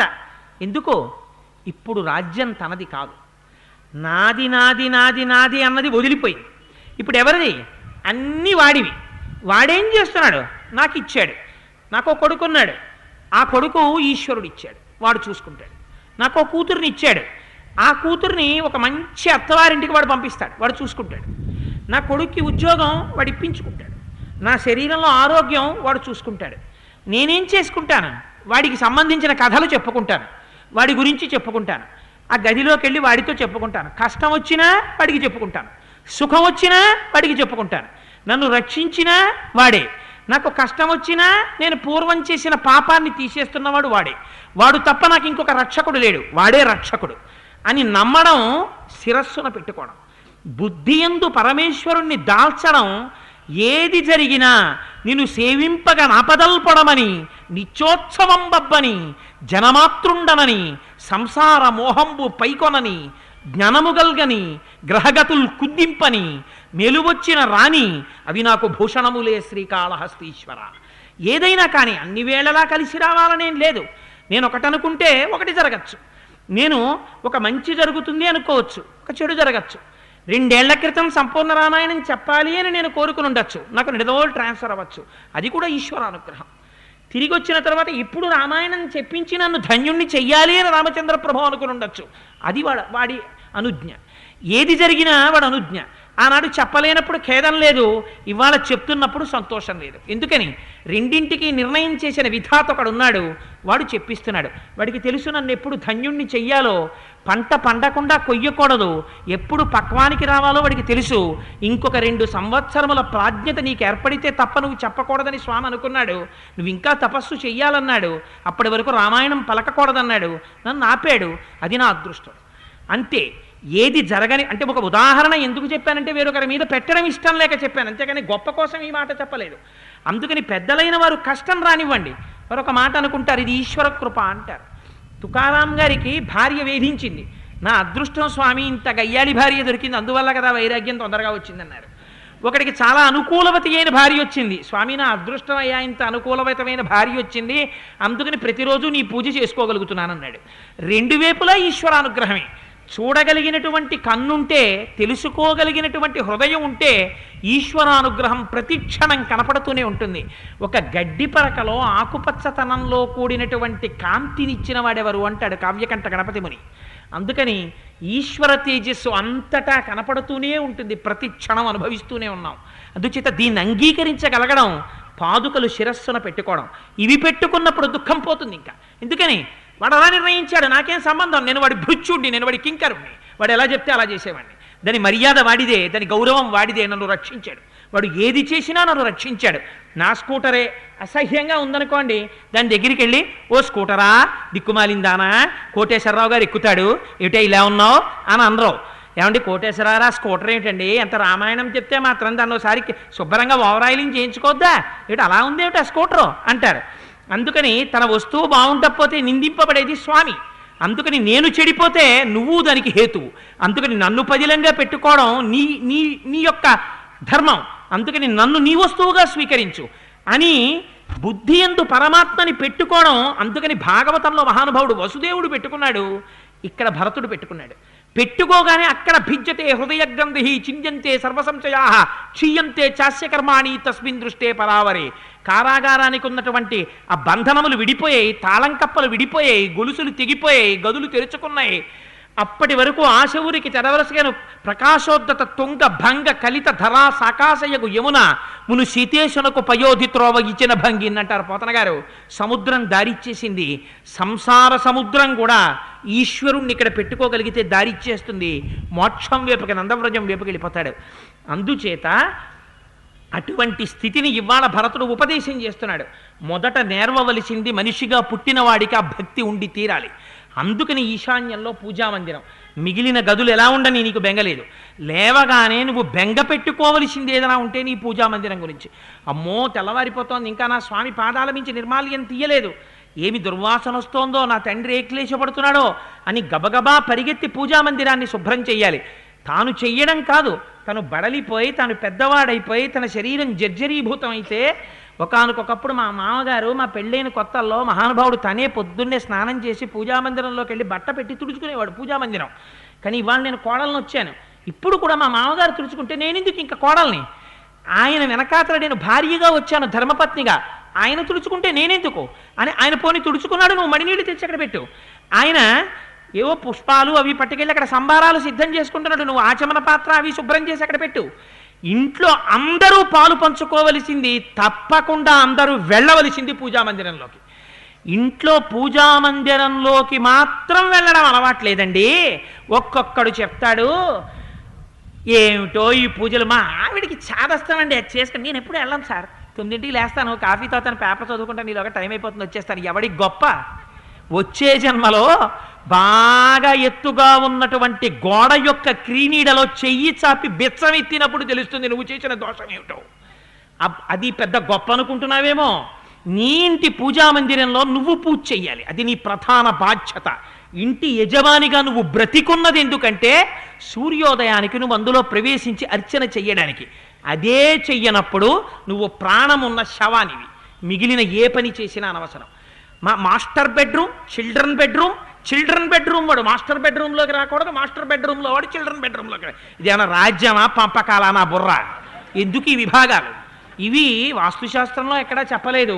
ఇలాంటి దిక్కుమాలిన టెర్మినాలజీ ఎక్కడా లేదు అసలు. అన్నిటికన్నా మహదైశ్వర్యం అని శాస్త్రం ఏది చెప్పిందంటే కొడుకు పక్కలో పడుకోవడం ఐశ్వర్యం అని చెప్పింది. నాకు కొడుకు పక్కలో పడుకునే ఐశ్వర్యం ఏమని అడిగింది. అంటే కొడుకు ఎంత పెద్దవాడైనా, కోడలు వచ్చేసినా మామగారు వెళ్ళి తండ్రి గారు వెళ్ళి కొడుకు పక్కలో పడుకోమని కాదు నా ఉద్దేశం. అంటే కొడుకు పక్కలో పడుకోవడం అంటే తనకి కనకపు మేడలు కట్టించే వాళ్ళు ఉండొచ్చు, కొడుకు ఎక్కడున్నాడో అక్కడికి వెళ్ళిపోవాలి తల్లిదండ్రులు. అంచకాలం కొడుకుతో ఉండాలి, కొడుకుతో మాత్రమే జీవితం గడపాలి. అందుకే పెద్దలైన వారు కొడుకు ఎక్కడుంటే అక్కడికి వెళ్ళిపోయారు. వెళ్ళిపోయి చిట్ట చివరి జీవితాన్ని ఆ కొడుకు దగ్గరే నడిపించారు. కొడుకు దగ్గర గడవాలి. ఎందుకని? అధమం కొడుకు యొక్క ఒళ్ళో పడుకుని శరీరం విడిచిపెడితే కాశీ పట్టణంలో విడిచిపెట్టినట్టు. ఇక వాడు ప్రాజ్ఞుడయ్యాడనుకోండి, ఎంత అదృష్టం.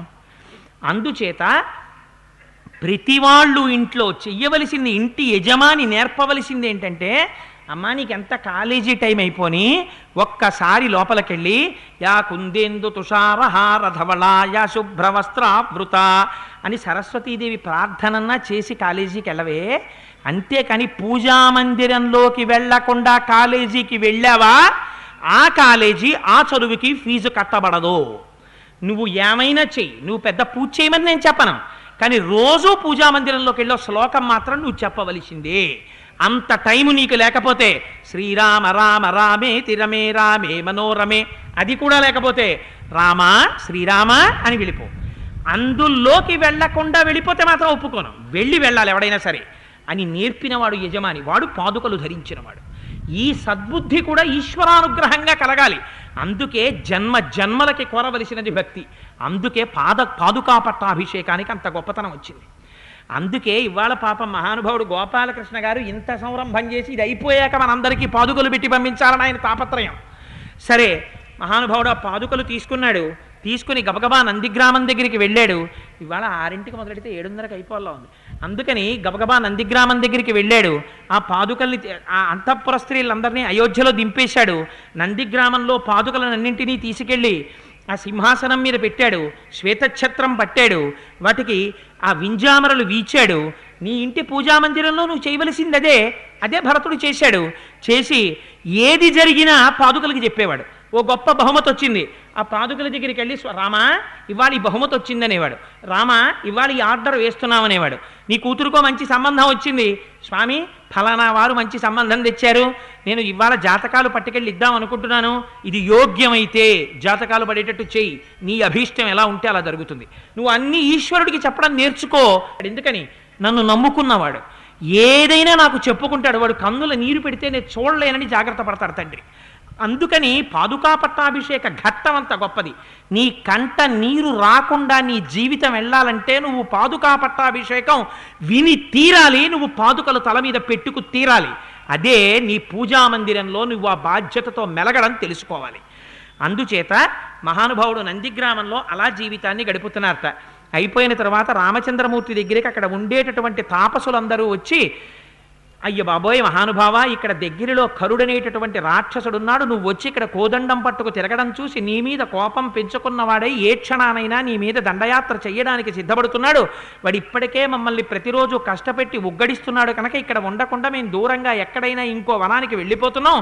అందుచేత నువ్వు కూడా మాతో వస్తే వెళ్ళిపోదాం, వస్తావా అని ఒక వృద్ధుడైనటువంటి తాపసి వచ్చి అడిగారు.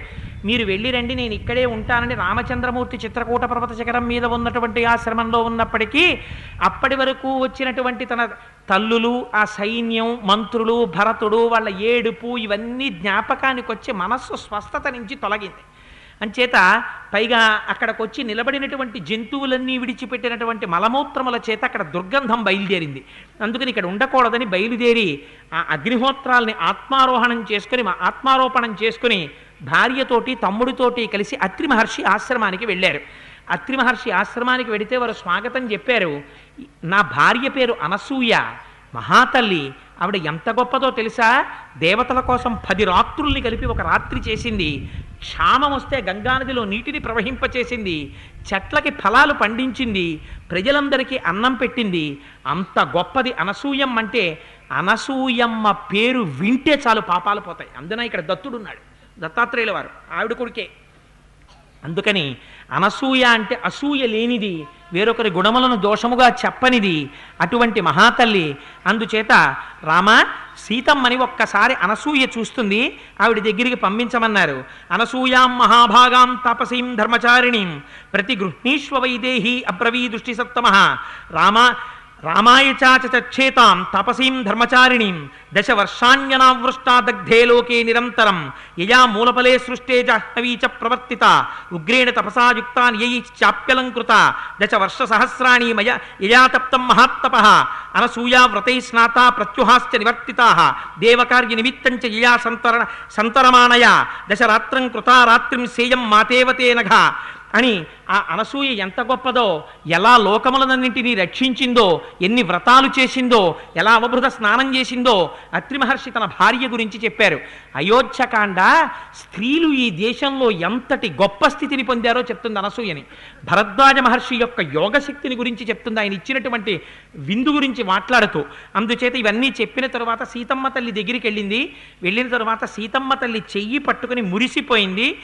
మురిసిపోతూ ఆ సీతమ్మని దగ్గరికి కూర్చోపెట్టుకున్నప్పటిక ఒళ్ళంతా ముడతలు పడిపోయింది, జుత్తు ముగ్గుబుట్టు అయిపోయింది. ఆ సీతమ్మని దగ్గర కూర్చోపెట్టుకుని ఒక మాట అడిగింది.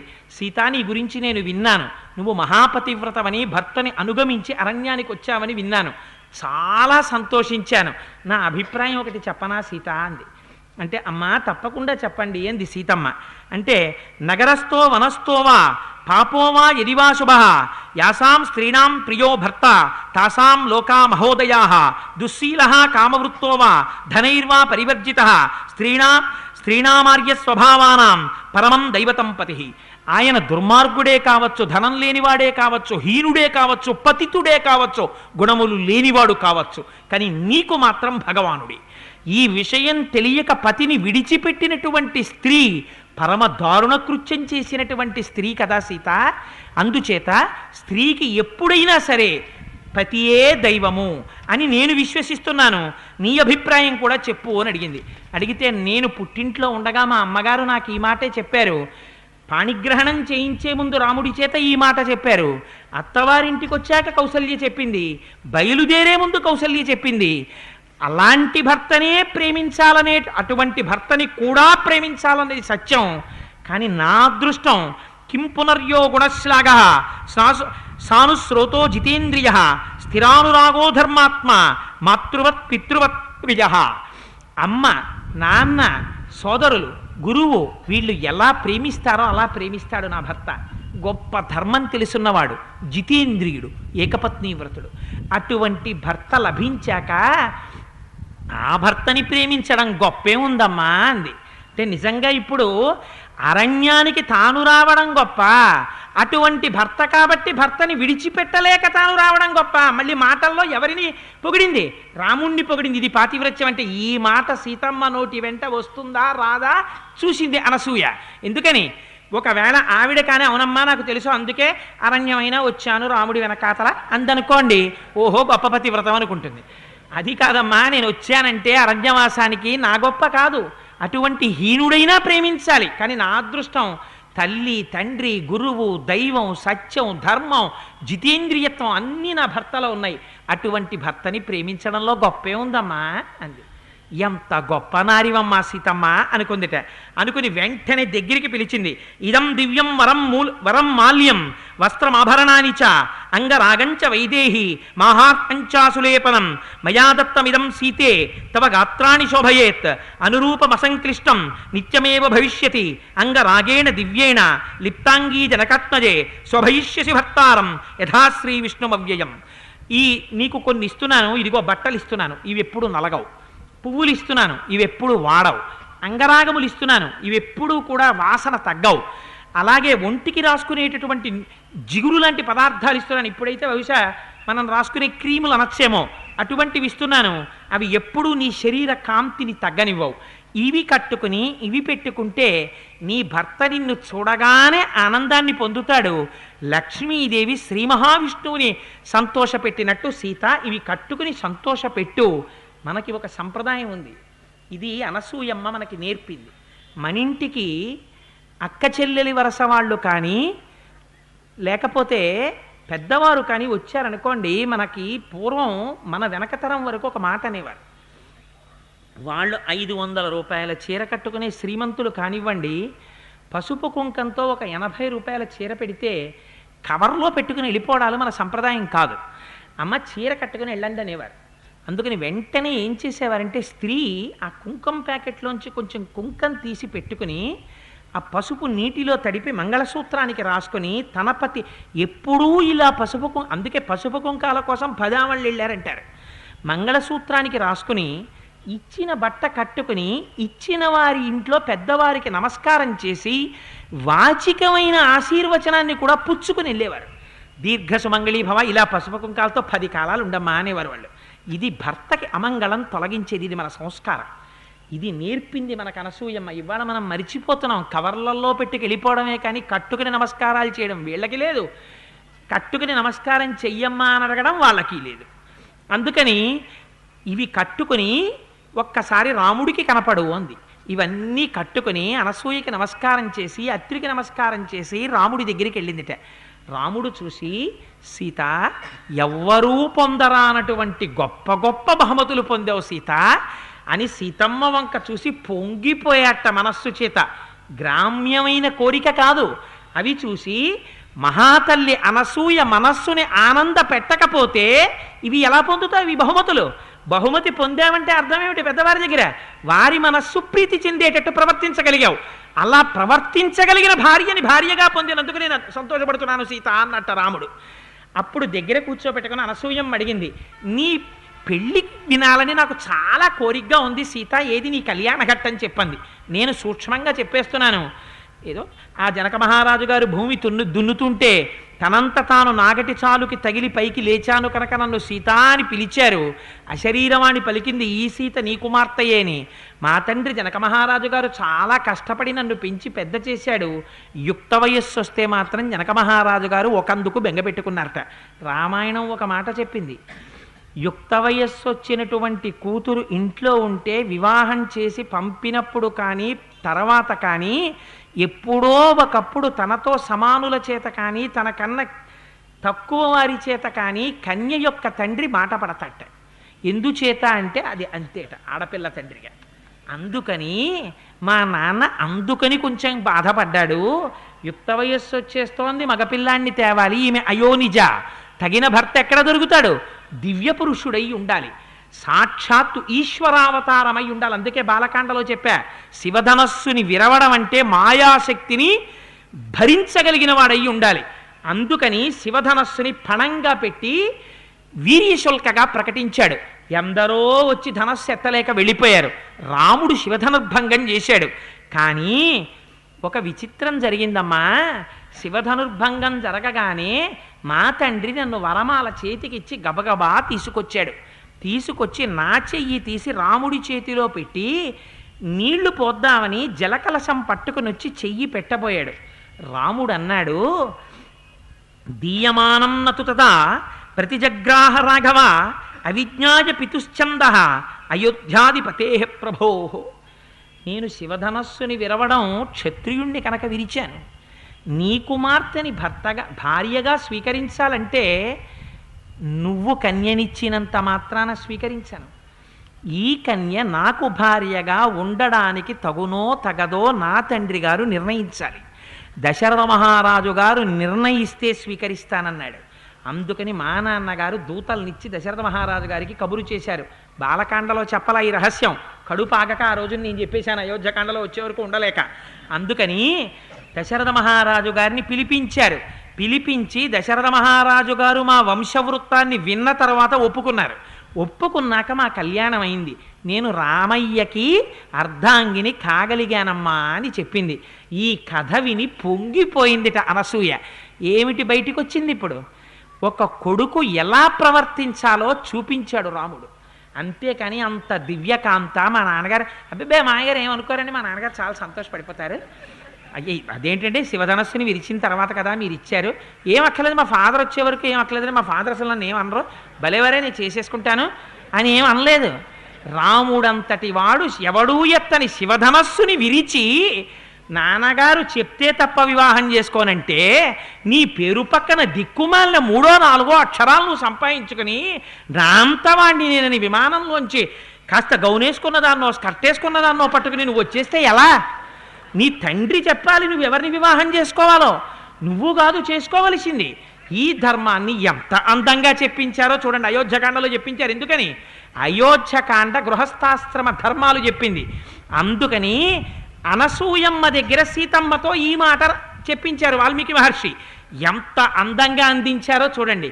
ఇప్పుడు చెప్పండి, రామాయణం ఏ వయస్సు వారికి? వృద్ధుల దగ్గర నుంచి పెళ్లి కావలసిన పిల్లల వరకు రామాయణం వినాలి. వింటే ఏమవుతుంది? సమాజం ధర్మంతో పరిఢవిల్లుతుంది. ఇంత అందంగా చెప్పి ఆశ్రమం నిర్మించుకుంటాం, ఎటు వెళ్ళమని అడిగారు. ఇక్కడ రాక్షసులు తిరుగుతుంటారు, అశౌచంతో ఉంటే వాళ్ళు తొందరగా సంహరిస్తారు. క్రూరమృగాలు తిరుగుతాయి, నెత్తురు తాగుతాయి, మనుష్యుల మాంసానికి అలవాటు పడ్డారు. ఇటుగా ఋషులు పళ్ళు తెచ్చుకోవడానికి వెడతారు, నాకు తెలుసు. అందుకని రామా నువ్వు చాలా జాగ్రత్తగా బయలుదేరి వెళ్ళవలసినది అని అత్రి మహర్షి బయటికి వచ్చి మార్గాన్ని చూపించి సీతారాముల్ని దిగబెట్టారు. అప్పుట్ట వనం సభార్య ప్రవివేశ రాఘవ సలక్ష్మణ సూర్య ఇవాభ్రమండలం. మేఘాలలోకి సూర్యుడు విడితే ఎలా ఉంటుందో అలా సీతాలక్ష్మణులతో రాముడు వెళ్ళాట. మబ్బులలోకి వెళ్ళిన సూర్యుడు అంత ప్రకాశించాడు. కానీ మళ్ళీ సూర్యుడు ప్రకాశించడం అన్నది పరమసత్యం, అడ్డొచ్చిన మేఘం వెళ్ళిపోవడం అన్నది కూడా అంతే సత్యం. అరణ్యకాండ ప్రారంభం అవుతోంది కనుక సీతాపహరణం జరగబోతోంది. కాబట్టి రాముడు కొంచెం దుఃఖాన్ని పొందబోతున్నాడు. అంత మాత్రం చేతది మబ్బులలోకి వెళ్ళిన సూర్యుడు మళ్ళీ ప్రకాశించి తీరుతాడు. రావణ వధ జరుగుతుంది, లోక కళ్యాణం జరుగుతుంది, సీతారాముల యొక్క పట్టాభిషేకమే జరుగుతుంది అని మనకి రహస్యంగా సంకేతిస్తూ అయోధ్యకాండని మహర్షి పూర్తి చేశారు. ఇంత పరమపావనమైన పాదుకా పట్టాభిషేక ఘట్టం విన్నాం కనుక మనందరం మన జీవితంలో ఇన్ని కోట్ల జన్మల తర్వాత ఇటువంటి ఫలితాన్ని పొందబోతున్నాము. నిజంగా మనకి రోమాంచితం అయిపోవాలి. దయచేసి మరొక్కసారి వినండి, ఎవ్వరూ లేవక్కర్లేదు. ఇవాళ ఒక మినహాయింపు. ఎందుకనంటే లేస్తే మళ్ళీ కూర్చోవడం కష్టం కనుక ఎక్కడి వారు అక్కడే అలా కూర్చోండి. నిజానికి పల్లకి వస్తున్నప్పుడు లేవాలి, కానీ మనస్సులో నమస్కారం చెయ్యండి. మనం ఇప్పుడు 11 మాటలు చెప్పేద్దాం. రామచంద్రమూర్తి ఇప్పుడు మేళతాళాలతో వేదమంత్రాలతో ఈ వేదిక మీదకి వస్తున్నారు. వచ్చిన తరువాత వారికి పూజ జరుగుతుంది. జరిగిన తరువాత మనం పాదుకలు బుచ్చుకుని వెడతాం. మీ మధ్యలోకి కార్యకర్తలు మాత్రం బ్యాడ్జెస్తో ఉన్న వాళ్ళు వచ్చి నిలబడతారు. నిలబడిన తరువాత ఆ కార్యకర్తలు ఎవరిని లేవమంటారో వారు మాత్రమే లేచి, గోపాలకృష్ణ గారు ఇందాక చెప్పారు కదా అని ఎవరికి గుర్తున్నవారు వారు గబుక్కుని లేచిపోకండి. గోపాలకృష్ణ గారు వచ్చి చెప్తారు, కార్యకర్తలకి చెప్తారు ఈ ఏరియా అని. వాళ్ళు ఆ బ్యాడ్జెస్ పెట్టుకున్న వాళ్ళు, అమ్మ ఈ ఏరియా వాళ్ళు లేవండి అంటారు. అప్పుడు మీరు లేచి ఇలా వచ్చి ఇక్కడ పాదుకలు అందుకని అక్కడ ప్రసాదం తీసుకుని బయటికి వెళ్ళిపోండి. అలా ఖాళీ అయిపోతుంది. వాళ్ళు ఎలా ఖాళీ అయితే అందంగా ఉంటుందో వాళ్ళు ఏర్పాటు చేస్తారు. అలా మీరు చక్కగా వరసలో మీరు గబగబా పాదుకలు తీసుకుని వెళ్ళిపోతూ ఉండడమే ప్రసాదం తీసుకుని. ఈ ఖాళీ అయిన ప్లేస్లోకి బయట వాళ్ళు వచ్చేస్తారు. వచ్చేసి అందరం సిస్టమేటిక్గా పాదుకలు తీసుకుని బయటికి వెళ్ళిపోతాం. ఇవాళ ఇక్కడ నిలబడద్దు, నిలబడకుండా వెళ్ళిపోదాం. స్వామి ఇప్పుడు ఇక్కడికి విజయం చేస్తారు. అందరూ ప్రశాంత చిత్తులై ఇప్పుడు 11 మాటలు రామనామం చెప్పేశాక స్వామి విజయం చేస్తున్నప్పుడు అలాగే కూర్చుని నేను కూడా కిందకి దిగిపోయి మీలో కూర్చుంటాను. ఒక్కటే మాట కూర్చున్న పల్లకి చూస్తూ జై రామ్ జై జై రామ్, జై రామ్ జై జై రామ్ ఆ ఒక్క మాట చెప్తూ కూర్చుందాం. స్వామి వచ్చి ఇక్కడ విజయం చేస్తారు. అర్చక స్వాములు మిగిలినటువంటి కార్యక్రమాన్ని నిర్వహిస్తారు. హాయిగా వశిష్ఠ, విశ్వామిత్ర, జాబాలి, కాశ్యప, వామదేవ, గౌతమ మహర్షులు వచ్చినట్టుగా మీరు భావించండి. అందుకని అందరం ఒక్కసారి 11 మాటలు స్వామి నామం చెప్పేద్దాం. ఒక్కసారి చెప్పండమ్మా అందరూ. శ్రీరామనామము రామనామము రమ్యమైనది రామనామము, రమ్యమైనది రామనామము, శ్రీమదఖిల రహస్య మంత్ర విశేషధామము రామనామము. శ్రీరామనామము రామనామము రమ్యమైనది రామనామము, దారి నొంటిగా నడచు వారికి తోడు నీడే రామనామము. నారదాది మహామునీంద్రులు నమ్మినది శ్రీరామనామము. కోరికొలచిన వారికెల్లను కొంగు బంగారు రామనామము. నీవు నేనను భేదమేమియు లేకయున్నది రామనామము.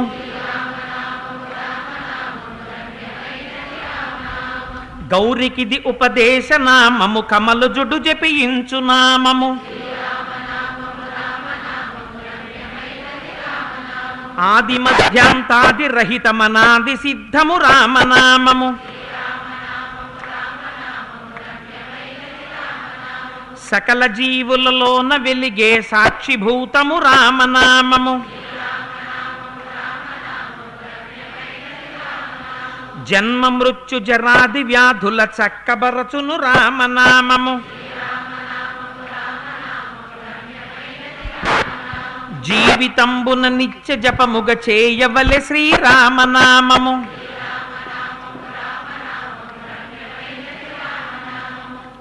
సర్వం శ్రీ ఉమామహేశ్వర పరబ్రహ్మార్పణమస్తు. స్వస్తి.